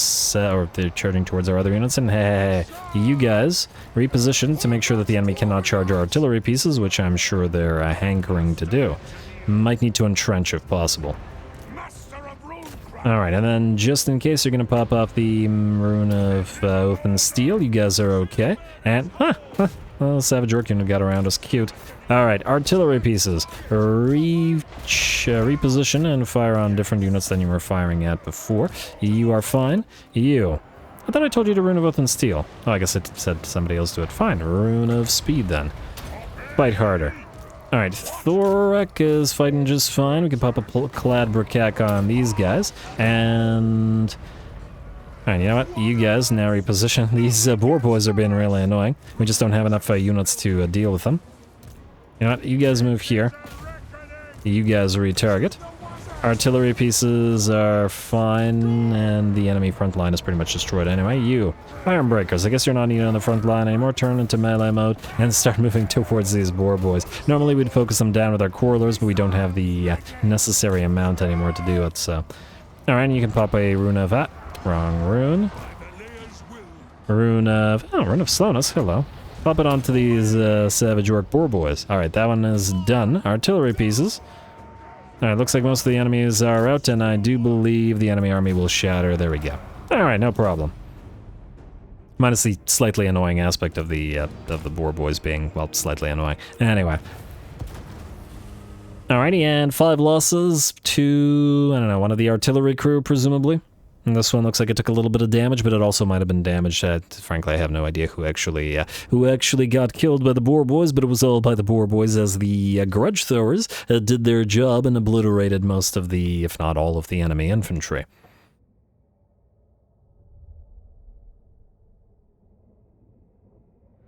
Oh, too bad that we can't transfer the Traumac Thane that we took out of Malachai's army into this army, because you have a Thane that isn't of the Traumac variety, and I did want to replace him. Although, wait, we were going to replace him with an engineer rather than another Thane anyway. He's just here to rack up XP because we might transfer him to another army. Especially since it's not like we can always expect another Traumac Thane to show up, occupy. Alright, hey, another Troll Slayer. Nice. You can heal here much better because it's a frozen climate as well. And we'll just keep whatever things we have here because we're going to transfer it. We can actually transfer it to these guys instead of these guys if we wanted to. I wish I knew which one of them could actually settle the chaotic wasteland. Actually, here's the thing we can check. You. Climate is -2 in chaotic wasteland, meaning I guess it's yellow territory for the... yeah, it's yellow territory for the western provinces. Interesting. And I take it for the Kislevites is probably worse. Unless it's also yellow. That doesn't really matter. Alright, let's keep going down the line and find whoever is next in the order. Okay, Gautry hold... okay, you guys can finally sort of do some stuff. First of all, King Azrael. You are going to lose 2 of your Thunderers with Drake guns. Okay, wait, we don't have a Hammer unit here, do we? We do not, okay. You're going to lose 2 of your Thunderers with Drake guns. And you're going to pick up these 2 flame cannons, since we're going to use the Drake guns and flame cannons, but not bother using the Iron Drakes. They're fantastic. In fact, they're too good, but we're not using them in this particular situation. We'll need the 1 engineer here. Technically, we need more Thanes, but we'll deal with it later. We also need the Frostworm, but, well, it's going to be a bit. Thus, Mr. Azrael, you are going to move out here. Wait, can you actually reach Fort Brocker? You can. I guess we could just occupy it. Go for it. Hopefully it... not you. You, King Azrael. Oh, there's also the rats to consider. Yeah, but hopefully Ongrim can just deal with them. Bounce down to Black Falls and then bounce up to Cragmere and then keep going this way until we link up. Frankly, I want to send Ongrim in there as well, so if we could just sort of cobble together an army out of the remnants of these forces, we should probably send them out there. Anyway, that doesn't change the fact that Azrael's going to hit Fort Brocker. And I should have probably leveled him, but it's okay. Ooh, and we got another army. Nice. All right. We'll quick save this. We want the Banner of Eternal Flame on... What's a question? I'm gonna say Banner of Eternal Flame on King Azrael himself, as otherwise he won't do fire damage, and we'll put this Razor Standard on you. It's really too bad we can't get more Banners of Eternal Flame, because technically speaking, the Grudge Settler Hammers don't do fire damage, even if they cause fire weakness. Kind of a little bit odd, but yeah. Nonetheless, if we... Well, in the situations where we force them to blob up, at least they'll be able to do it. Anyway, did I already quick save? I don't know, but I'm gonna quick save again, and then I'm gonna auto-resolve it. And, oh wow, the Frostworms. Yeah, okay, I remember that happening. Hopefully with the 4th one it won't be as bad, but also, well, okay. We'll have to fight with them damaged if we have to. Alright, and I don't know whether any of these guys can actually reach us, but... Let us begin. We actually heal fairly decently well here, so that is also fine. And we'll trade this to our allies. Oh! Bernd von Karstein might be able to reach us, which then in March stance would allow all of these guys to reach us. Summon me if you dare. In fact, there's probably no might about it. I'm willing to bet that Bernd von Karstein can, in fact, reach us. Probably shouldn't have auto-resolved them. And we can't leave the territory because we'll suffer attrition. We could move you in temporarily to help out, because even if Bernd von Karstein... Wait, let me think about this. Yeah, even if Bernd von Karstein reaches Fort Brocker and besieges the place, it won't matter, because none of the others can actually attack, so you can besiege, but then nobody can take advantage of it. Assuming that you can't actually do anything about it. Alright, I'm just gonna hope that that's the case, so let's hope that Elmador Red Axe doesn't die like this. If you die, sir. Oh, it would be unfortunate to lose the Quarrelers and stuff. Gotri, you're gonna have to hold fast in Oakenhammer in case they can reach Oakenhammer from here. Alrighty, that's positioned. Always coming to regret those auto-resolves. Anyway, Brugard Draxlayer, you are possibly waiting for Golgi to arrive, and you're moving in to attack our allies. Oh, you better not destroy the frickin' outpost. Okay, no, our outpost is not down here. Well, then we could get you your Slayer Pirates. You know what? Global recruit the Slayer Pirates. It's gonna be faster than waiting for the other army to move in. We still need 2 more war wagons, an engineer, possibly 2 engineers, plus the Lord. And I think I checked them this turn. Yeah, I checked them this turn. We still need those war wagons, but anyway, for now, just build the engineers. And don't bother with anything else. Alright, good luck. Okay, no. Get back to doing things in order, Ruinous. Come on now. Did we besiege you this turn? I think we did at the start of the turn, and trying to figure out whether the crash would happen after the end turn, and it didn't. Alright, Callan Helldower, you are still waiting, but probably not for too much longer. Groth Barak, you have completed your recruitment, and will now continue your recruitment. And soon we'll have our first tier 5s up and running, meaning we'll be able to get dwarf engineers in those armies that desire them. Morgus Death Dealer, you are still proceeding down towards another Golgi monument, and you will continue to do so like... Well, I guess you could just stay in Cross Club's camp, because it'll max out your healing. And where's this little army? Huh, it backed out. And you're gonna move towards there, that's fine. I don't want the crater around Jarnagrund. We might take Jarnagrund itself, but not bother with anybody around Jarnagrund, essentially. Okay, who's up next? Stachel. Alright, so all of you guys, okay, let's see if we can't do this in proper order. I wanted to get the runesmiths in these armies, but I think they're gonna have to wait, because it's more critical to move to Gristle Valley, I think. So you're gonna move here, and the both of you are gonna go here, and you're gonna go beside them, right there. Alright, Golgi, what are you gonna do? You gonna try to attack Bugman's Brewery? You going to allow all of your other armies to move on out? I wonder how far he can move here. You know what? Brock Ironpick. I believe this faction is pretty much destroyed. They have one little tiny army running around, and there it is, but I don't think it can do anything. Is there anybody at Grungikri? There was. This guy was at Grungikri previously, and staying here under the assumption that we'll get attacked by Johann von Schwarzhofen.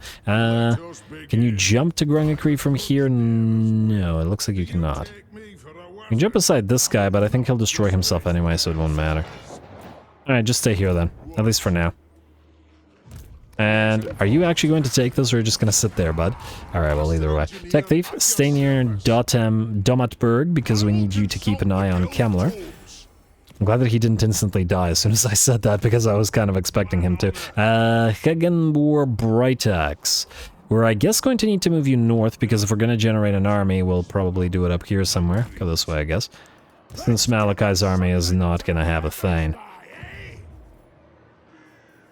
Who is Halkenhap Steelbeard? Oh, right, you're one of these new guys. Okay, fine. Cobalt Morgrimmel. You are moving to this army. Tech Thieves and... Okay, yeah, next Tech Thief. Alright, don't you immediately die a second time. Hey, actually succeeded this time. Oh, I would have cursed everything if he had died immediately a second time, or not, well, pretty much immediately, but anyway. Next Tech Thief, keep annoying these orcs. They'll also declare war on us soon, giving us more borders with more enemies we have to fight. Brock Ironpick, right. I was contemplating moving you, and then I promptly didn't. I guess you can go right beside Mason, which is barely defended, but at the same time should provide additional bonus troops to help if needed. Go here. And we'll see how the ogres react to all this. 2 armies here, 1 army here, 1 army here. Golgi doesn't have much in terms of his capabilities. Although I would like to get his defeat rate on Brock. Although I actually don't know what his defeat rate does anymore. So maybe I wouldn't, I don't know. Anyway, Belagar. At least I don't know what his defeat rate does in SFO. You're kidding, tell him. And it looks like it's got a fairly solid garrison, so we're certainly going to give them the chance to sally out, but we'll also build stuff. Okay, now there's 3 potential fights to be had as soon as we end the turn. Alright, Oldest doesn't need to move. Uruk Whitebeard is... This guy's just going to wait. Just keep waiting. You're fine as you are. You're not an actual army, and we'll delete you eventually. Kazran Grimbrow, you have to sit here.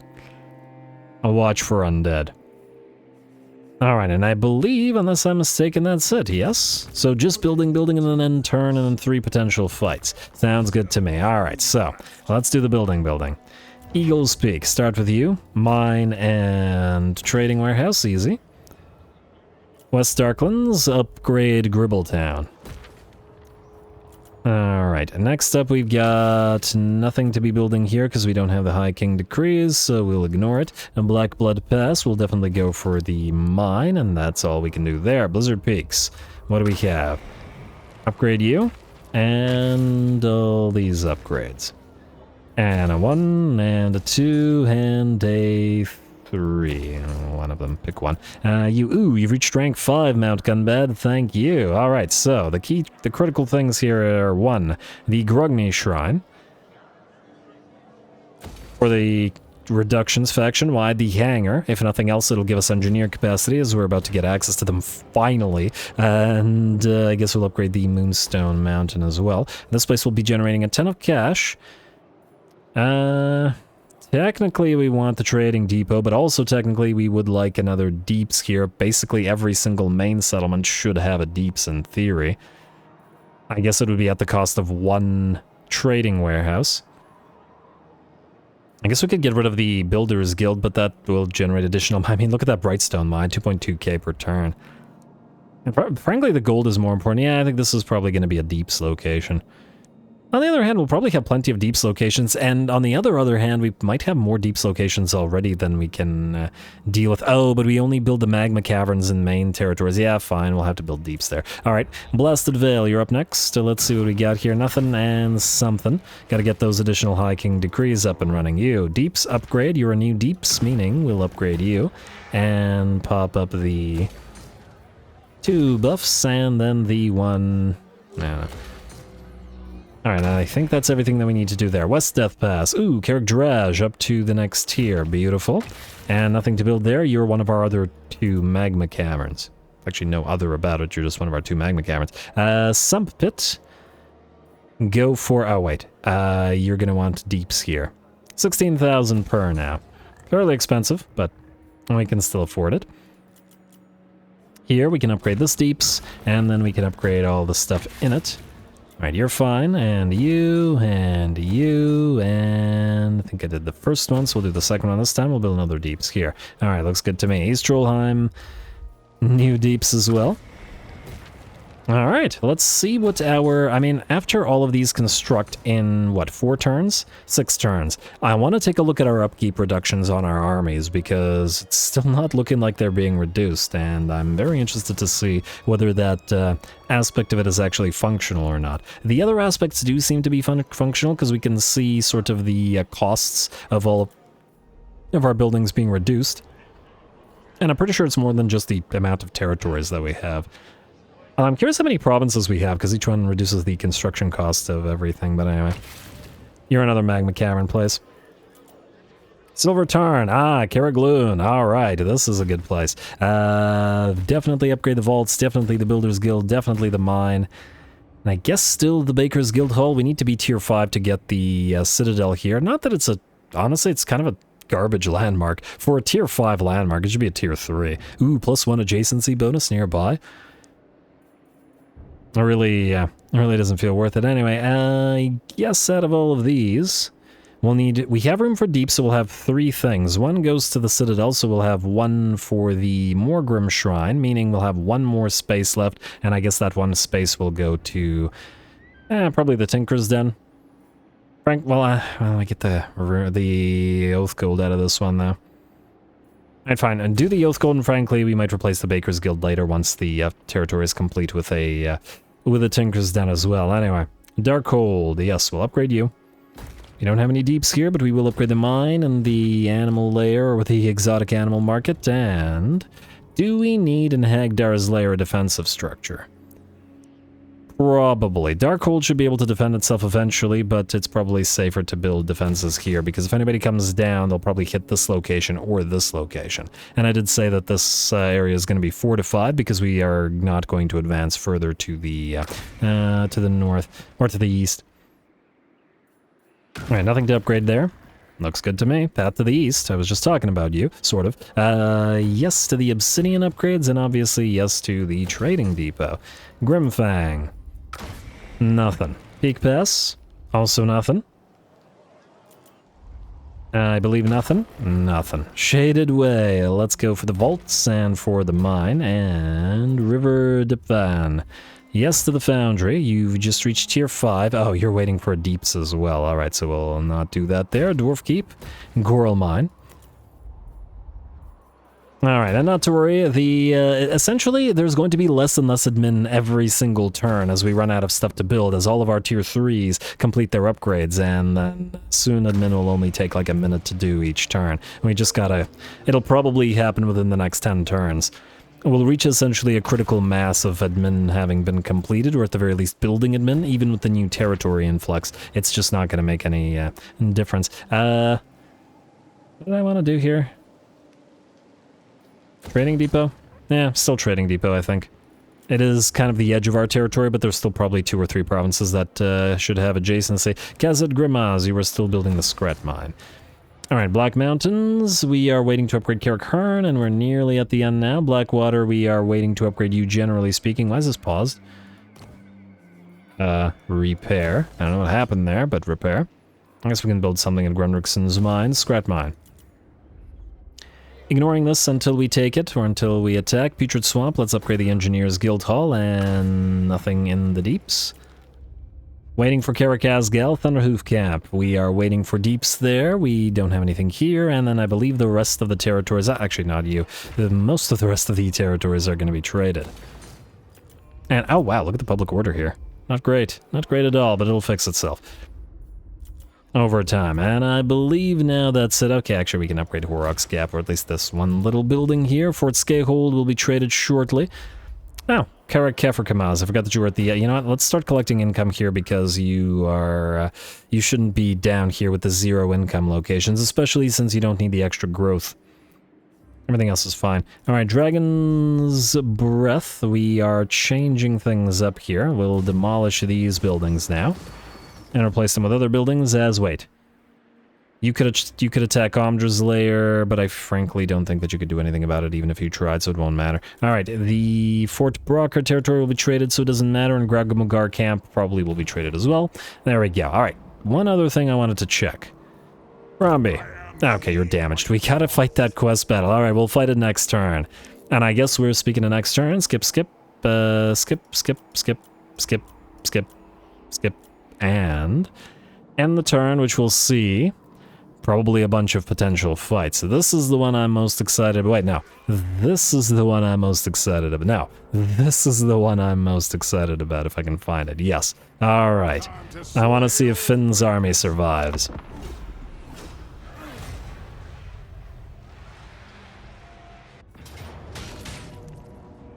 Alright, and it looks like the ogres have chosen Brock Ironpick to be the one that they attack, including with Golgi himself. He's only got 1 unit of Golgi's Man-Eaters in tow. I don't see that Eshin Man-Eater around either. Plenty of the Hobgobs, though.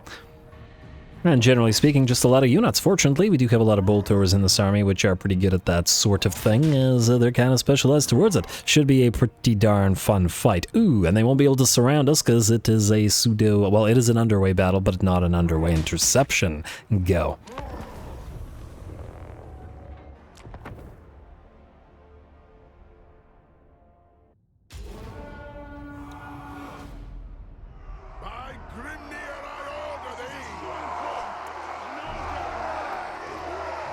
Alrighty, here we go. Should be a pretty darn fun fight. In the one corner, we hit the 2 full stacks of ogres, led by Golgi Man-Eater himself, and just a solid pile of ogre bulls. And in this corner, we have our own stack with lots and lots of those bolt throwers, which should be pretty good at that. Plus, it'll be one of those rare things that we get an allied battle with Imperial units ready to help us out on the field. Dwarfs and Empires standing together against the tide of ogres should be a pretty darn fun time. And I do imagine we'll see a little bit more of it over the course of the campaign as we send a couple of armies into the Empire to actually help them out. As, well, the Empire and Bretonnia are both in a lot of trouble. Granted, we are not really responsible for them reclaiming their realms while we reclaim ours, but eventually we'll probably be able to A, give them a ton of gold to help them fix their situation, and B, send a few armies their way. There are a couple of landmarks that we can use in their territories that I saw. So I may as well take those. Maybe be able to trade for the petroleum in the hills near to Altdorf. Anyway, looks like the enemy is on field now, and my PC doesn't like how many units are on field because it's starting to drop frames all over the place. Hopefully, there's not too many units, and they stop firing in terms of range. Specifically, our artillery pieces, because we really need those guys to fire away upon the enemy. The Imperial allies have made their way onto the field, and quite annoyingly so. What they did is, we were actually deployed up here where they were. What they did is they moved right in front of our Iron Drakes and our Thunderers with Drake guns, just completely blocking all their line of sight. So we actually moved further away from the sort of top of the hill where we were deployed before, so that we could move in front of the Imperial units and actually fire at the enemy. Well, let's hope that that works out. Anyway, a big old blob of hobgobs and, or nobblers and hobgob mercenaries here. they're going to be the main target of our grudge throwers. These aren't the grudge settler variants, so no monstrous impact and no shrapnel projectiles to just kill off droves of enemies. Frankly, it's probably going to take a while for them to do any kind of significant damage, but that's alright. Let them do their thing. Soften up the enemy a little bit, and it's not really the Nobblers or the Goblin mercenaries or the Hobgob mercenaries that we're going to be concerned with here at all. In the meantime, however, the enemy has a arguably a better artillery piece firing right back at us. There is a scrap launcher on field, and it is going to be launching plenty of scrap our way, and it actually has a lot of range at 425, meaning it is able to fire upon our Iron Drakes and whatnot from a distance. Ooh, does look like the first of the enemy big boys, the enemy lord or heroes, has reached the range of our bolt throwers, and the Slaughtermaster will be the first target. I'm gonna try to bring him down long before he can reach our main line. More scraps fallen down upon us. Looks like they're going for, let's see, what is this? Oh, they're going for our Goblin Cure artillery crew. Interesting choice. Maybe they're trying to go for the spears that are with them. I'm not entirely sure. But I guess we'll see. Goblin Cure should be pretty darn good at knocking down droves of ogres as well if they reach us, so may as well take advantage of it. Anyway, the enemy the enemy Slaughtermaster, rather, is having a pretty bad time of it so far. Down to about, oh wow, look at that ballista bolt directly, oh wow, several ballista bolts directly through him. How are you still moving, dude? Damn. I mean, I know there's a lot of flab armor that they've got, but one of them was just directly through the guy's chest. It was a heart-piercing shot if I've ever seen one. Well, not that it matters. We got more ballista bolts where that came from, and ooh, he does look like he's managed to draw close enough to cast a Spirit Leech, most likely overcast considering the range that he was able to cast it at. I'll get, oh, what the heck? Oh, those are the bolts that were blocked by his Iron Fist. I was wondering why they were all sort of concentrated like that. Anyway, the Slaughtermaster is going to book it on out of there, or at least attempt to do so, but a couple more bolts will spear him in the back and will bring him down and allow us to switch next to Golgi Maneater, who's in the midst of his formation. There we go. We'll have two of our bolt throwers focus down Golgi, and then the other two focus down the man-eaters that are with him, both of the regular unit of Iron Fist man-eaters and the Golgi's man-eaters that are here as well. And in fact, they're kind of moving together, so any splash damage, any sort of stray shots that miss one might actually hit the other, which works out nicely. And Golgi, similarly, rapidly losing HP at this rate, down to about 20% of his, and is booking it on out of there now. And while we will absolutely here manage to kill off the enemy lords and heroes, it doesn't look like we have any hope of significantly damaging too many of the actual enemy army units, so this is actually going to evolve into a proper fight. Oh, is Golgi actually going to be able to escape this one? And here comes a couple more bolts. Huh, they're almost like bouncing off of him. That's kind of interesting.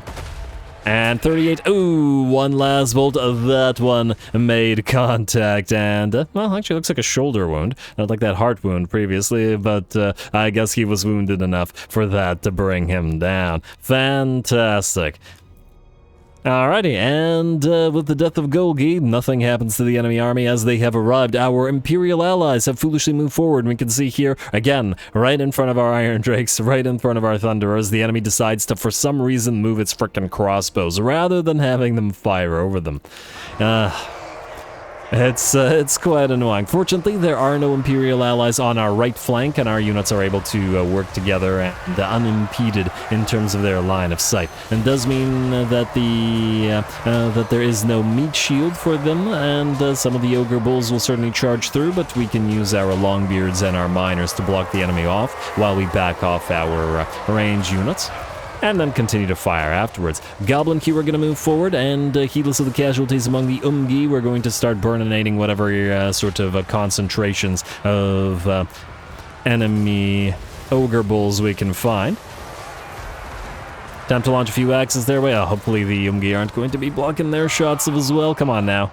You're in range. There's like a million Ogre Bulls concentrated in one place. Please fire. There you go.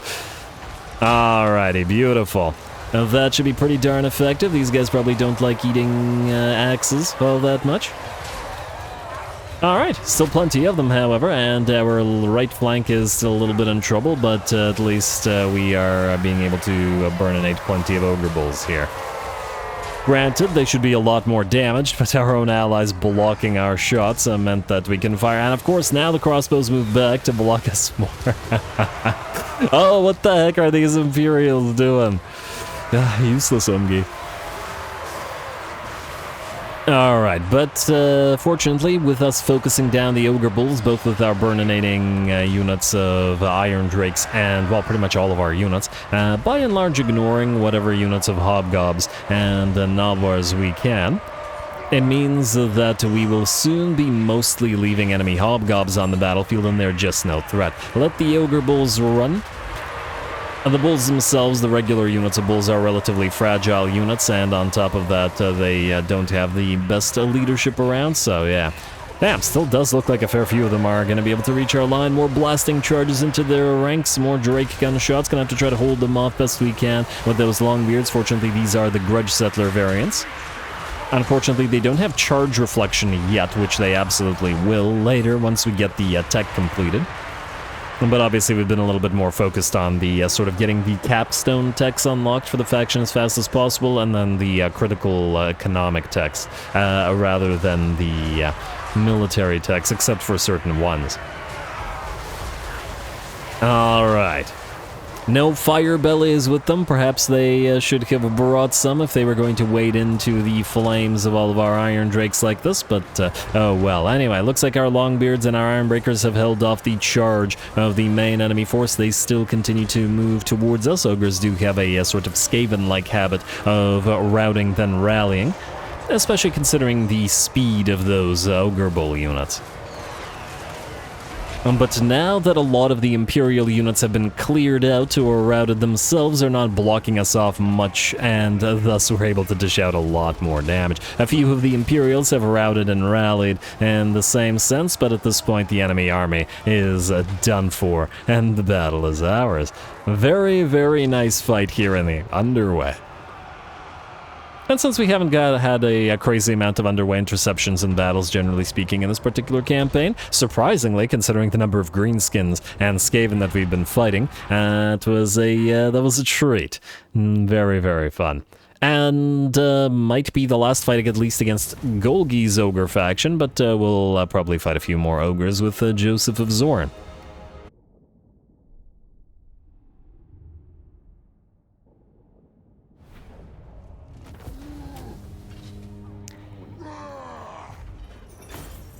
Once again, the UMGI were so darn useless, they were worse than useless. If you told me that the AI was actively attempting to sabotage our army, I would agree with you, because they kept moving, it seemed, purposely right in front of our guns, preventing half of them from firing. Luckily, the presence of the bolt throwers against the ogres meant that we were able to more or less easily take out the critical enemies, i.e. the enemy Slaughtermaster, Golgi himself, and the Lead Belchers, as well as the Golgi's Man-Eaters and Man-Eaters with Iron Fists, and the rest of the regular Ogre Bulls. You gotta remember that they're pretty darn fragile units, so that's what happens. Anyway, we'll attract replacements, and I guess we'll find out what the Golgi defeat trait is in SFO in a bit.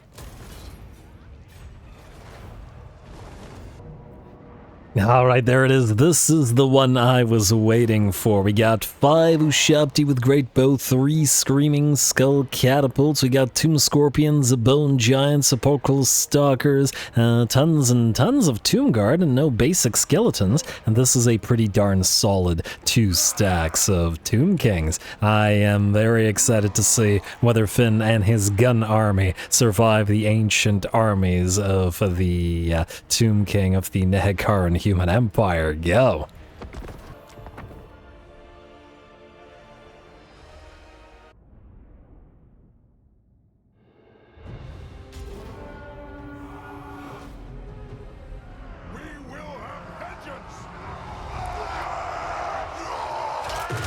Alright, here we go. Beautiful sound to hear those dowie guns fire away, organ gun and cannon alike firing at the enemy, but not doing so with impunity like we've seen in the past. Granted, we have massive range superiority, but the enemy has deployed all 3 of its units of the Screaming Skull catapults in a particularly interesting way and close to us and immediately able to start firing upon us. A splash damage on these guys, and generally speaking, they're fairly high damage, means that with the first couple of shots, they've already started to severely damage our Thunderers with Grudge Rakers. The interesting aspect of this is this: they are deployed in such a way that we saw the Skaven do this before with their own catapults, but most of our guns are unable to fire upon these Screaming Skull catapults. The hill and the mountain completely protects them all, and they're just firing over them. It's the issue with direct fire units. There is, I believe, 2 cannons or 1 cannon that can fire on at least this unit of the enemy artillery, but these 2 are more or less fine, and only the sort of units on the edge, these 2, are actually be able to be fired upon, which is pretty interesting. Granted, we do still have to focus down the enemy Ushabti with Great Bow, and that's absolutely the plan, as our organ guns and 2 or 3 of the cannons fire upon the Ushabti, while we try to deal with the rest of the units. On the bright side, all that penetration that we've got going on from our cannons and our organ guns, also Slaneshi Giggle, is working out well for us as the enemy continues to march towards us. Vocal Stalkers going to reveal themselves. They get a single shotgun blast off, but then immediately melt away under concentrated fire from the combination of Grudge Rakers and Thunderers. Down they go. Same thing's going to happen to this Tomb Scorpion whenever the enemy cavalry attempt to charge towards us. Down goes the Tomb King Dreadnought and the cavalry as well. Still, plenty more units where that came from on both sides of the map. Even with the Ushabti and the monsters melted away, there are still plenty of Tomb Guard attempting to reach us. I love the gun line. I just love seeing these sort of muzzle flashes of all the units among the entire line at the same time. Plus the glorious sound of the cannon fire as well. It's such a fun army, and frankly, the Grudge Rakers do decently well in melee, so I think that in the late game, you're probably actually always better off using Grudge Rakers rather than Dwarf Warriors as a melee line for basic armies if you want. Not better than Longbeards for holding the line, certainly, but they make up for the lack of ability to hold the line, as well as Dwarf Warriors with the ability to dish out damage. Anyway, it looks like the Tomb Guard, or at least over on this side, are not going to be able to reach us, but those frickin' Screaming Skull catapults that we're not really able to do much about are still able to fire away. Finally, we were able to reposition one of our cannons and destroy the Screaming Skull catapults over on this flank, but these 2 and this one completely unable to fire at them, so what can you do? Well, I know what you can do is try to march towards them with those of our Grudge Rakers that we can, and gun them down the old-fashioned way in relatively close combat. And there are still a few units of... Oh, and look at that, the Ushabti have been summoned among our lines right on top of our organ guns as well. That one we were certainly expecting. I'm gonna pop that flash bomb immediately on the enemy Ushabti and then turn all of our regular Thunderers to gun them down. Fortunately, Ushabti are tall and the Dwarfs not so much, and they're quite easy to fire at with all of our regular Thunderers. And considering the sheer amount of damage that these guys are able to deal, it's pretty darn solid. Although their missile strength of the regular Thunderers hasn't increased considerably, it's only at 34, but look at that range at 289. And it's going to increase even more. We're basically slowly turning our regular Thunderers into effectively Crane Gunners and Hawkland Long Rifles. And Warplug Jazales, those types of units, with all the range upgrades that we got on them now. We can certainly get them over 300. And frankly, they get over 300 anyway if we give them ballistics calibration. But anyway, finally, we're drawing close to those Screaming Skull catapults, and they're able to periodically gun a couple of them down with Joseph of Zorfin, Arkandraskelson, rather.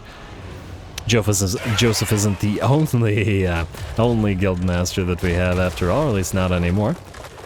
And man, these things did a number on us. 65 damage on this Screaming Skull catapult. We had to basically get into melee range to knock it out. That rock protecting it. Fantastic deployment by the AI, on purpose or not.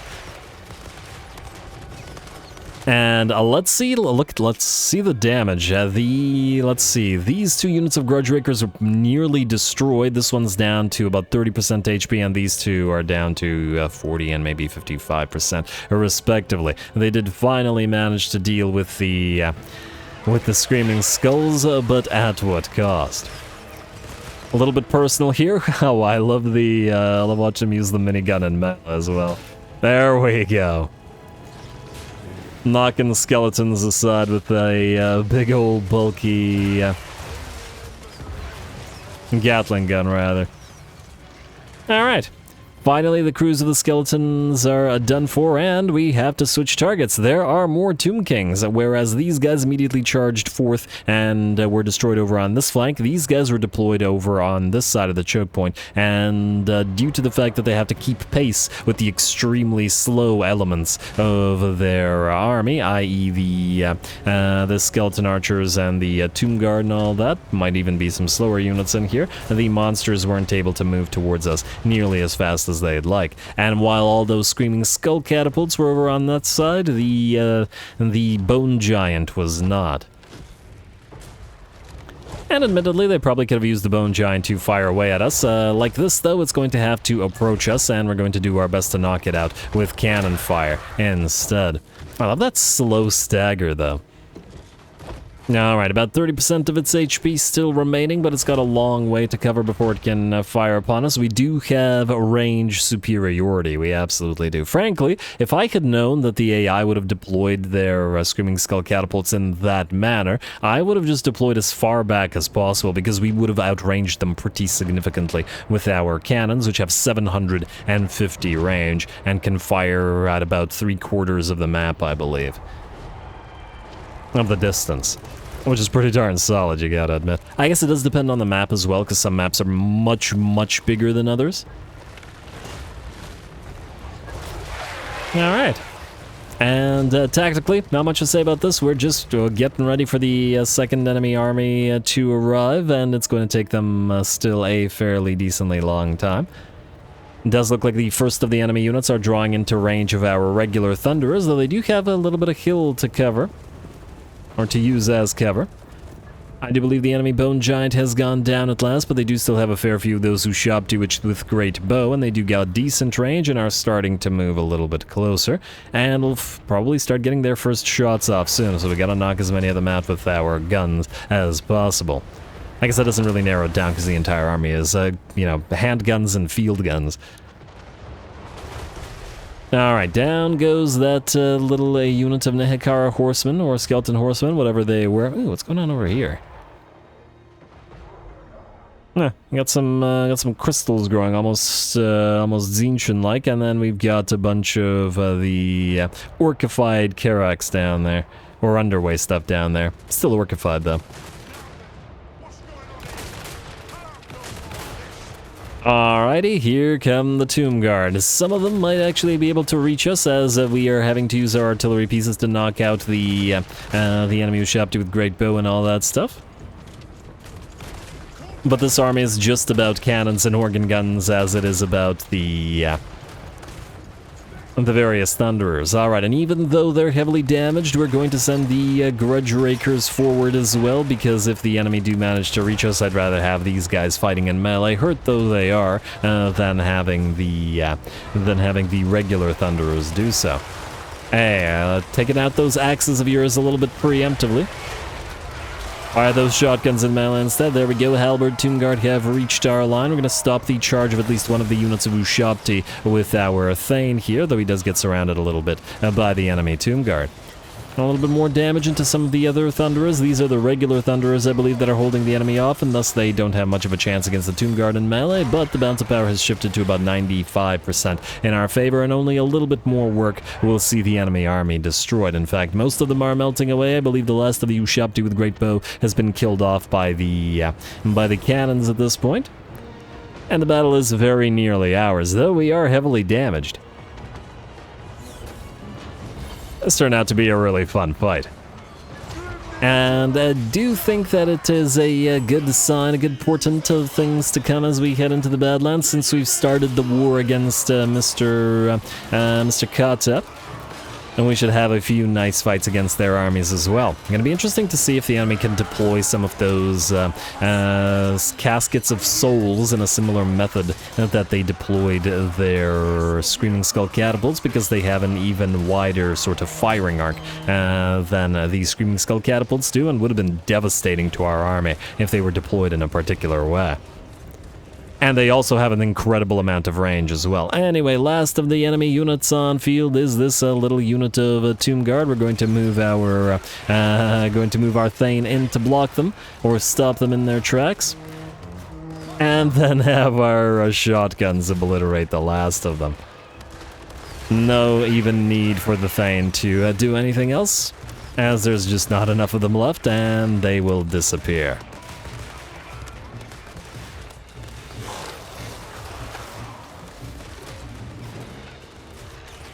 Alrighty, taking a while for them to disintegrate, considering their entire army has melted away. Heroic victory, but certainly a nearly close victory, as we took a massive amount of damage, especially to our front line, and they would have been non-viable for too many more units.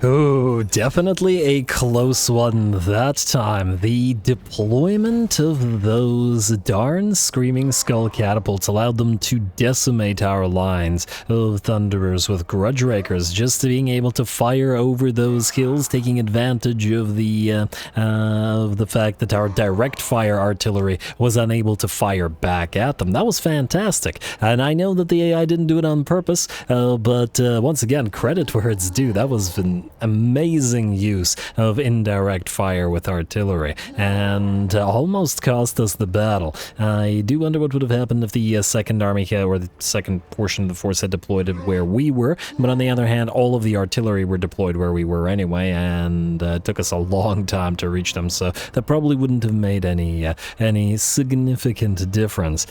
Very, very fun fight with 56k damage, nearly 57k on Sweet Music, and 31k on the Melody of Destruction here. Pretty darn solid. Iron Head Takers, 29k. Big Bada Boom, 45k, and looks like Zipfar Steel Sights didn't do too much damage, but I think they were deployed all the way to the left flank and had a difficult time firing over the hill line, so kind of makes sense. And Grumroll Company, 26,000 damage as well, beating all the other Thunderers. And Dowie Handshake beating out all the Grudge Rakers. Lovely. Very fun. I love this army. Alright, it looks like Sarthoriel will indeed sally out as well and attack us. I did promise 3 big fights as soon as we ended the turn, and I think, well, we're going to deliver here. I guess this is the other army that could use the Pigeon Plucker Pendants and the Feather Foe Torques, because, well, we get a significant air force here. Not a lot of enemy aerial units, though we do have Sarthoriel himself to deal with. Should be a pretty fun fight, I would wager. Gotta watch out for that Doombolt, or whatever the Tzeentchian version of it is called, as it can dish heavy damage out to the Slayer Pirates, even with that 40% spell resistance they've got. Go.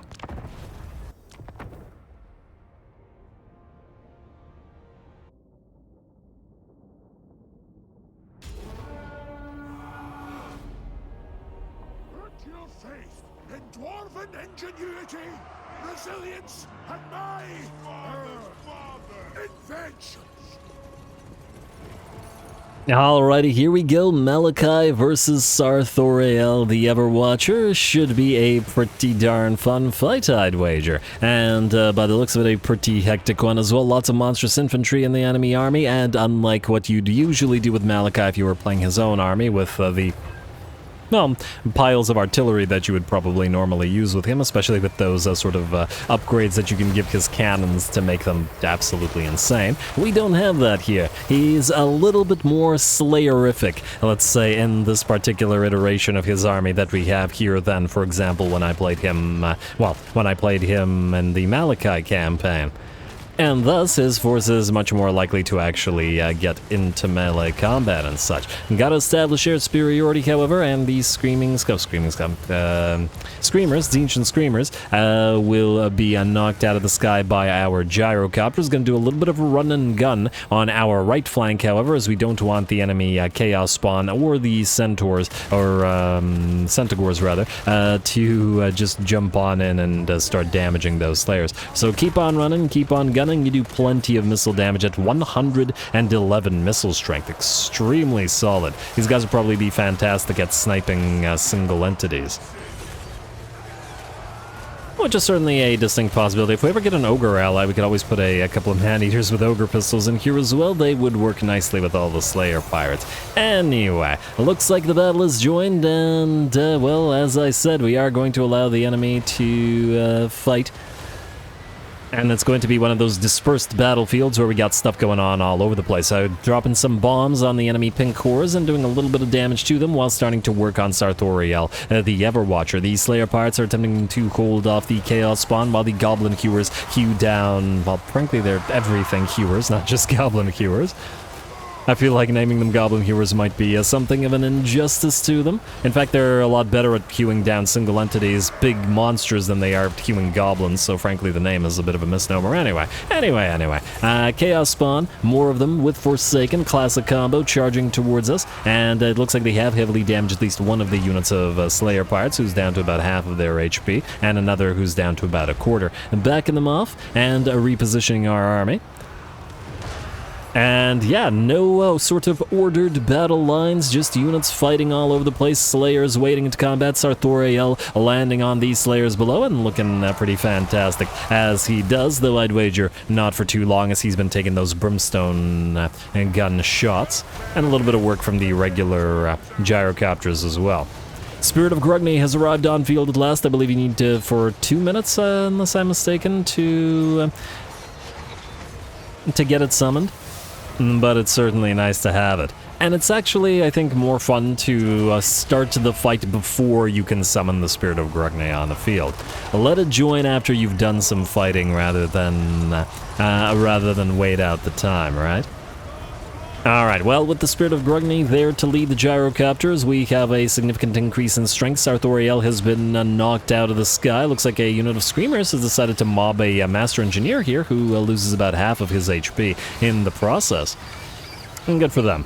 But the Screamers will go down eventually. Pink Horror is still firing away at all of our Air Force, but I do believe most of the Chaos Spawn at this point has been destroyed. Bombs coming down, whether they be from those gyrocopters or from the Spirit of Grudgebearer. And of course, we're taking plenty of fire from the pink fires of the Pink Horrors as well. I love to see the sort of shots hitting the Spirit of Grudgebearer, but it is not going to matter, obviously. And it's already starting to rack up a decent amount of kills. Though it is down to about half HP, so good job to the AI on that. It'll be very nice once we have two more Thunder Barges in this army as well. Alright, it looks like the last of the pink cores are now beginning to melt away. The balance of power has shifted fully in our favor, and it's only a matter of time to bring down to fully banish the demons and bring down the unbreakable Chaos Spawn, which are not demons, just some very unfortunate mortals. Alright, and the Slayers are gonna wade on into this.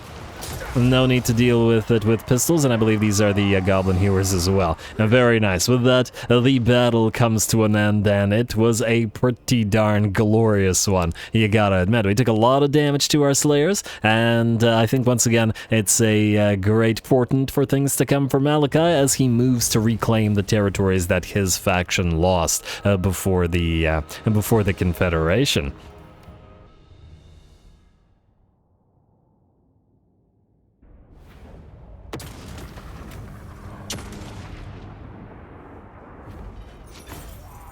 Alrighty, another absolutely fantastic fight. I really enjoyed the extremely hectic nature of that one, as Malachi's entire force was pretty much in danger at all times. And, well, yeah, very enjoyable. The Slayer Pirates were able to do a little bit of running and gunning, as they didn't allow the Chaos Spawn to charge them immediately, instead laying into them first with pistol and then with sword, I guess, cutlass, and the gyrocopters kept menacing the enemy army, but of course the gyrocopters, the regular variant, are the weakest ones, and we put them into this army for a reason, because, well, variety's sake, and they didn't do quite as much crazy amounts of damage as we're used to from the Grudge Settler gyrocopters. Still, a very, very fun fight. We'll heal up and hopefully take the place and destroy Sarthoriel's Tzeentchen faction for good.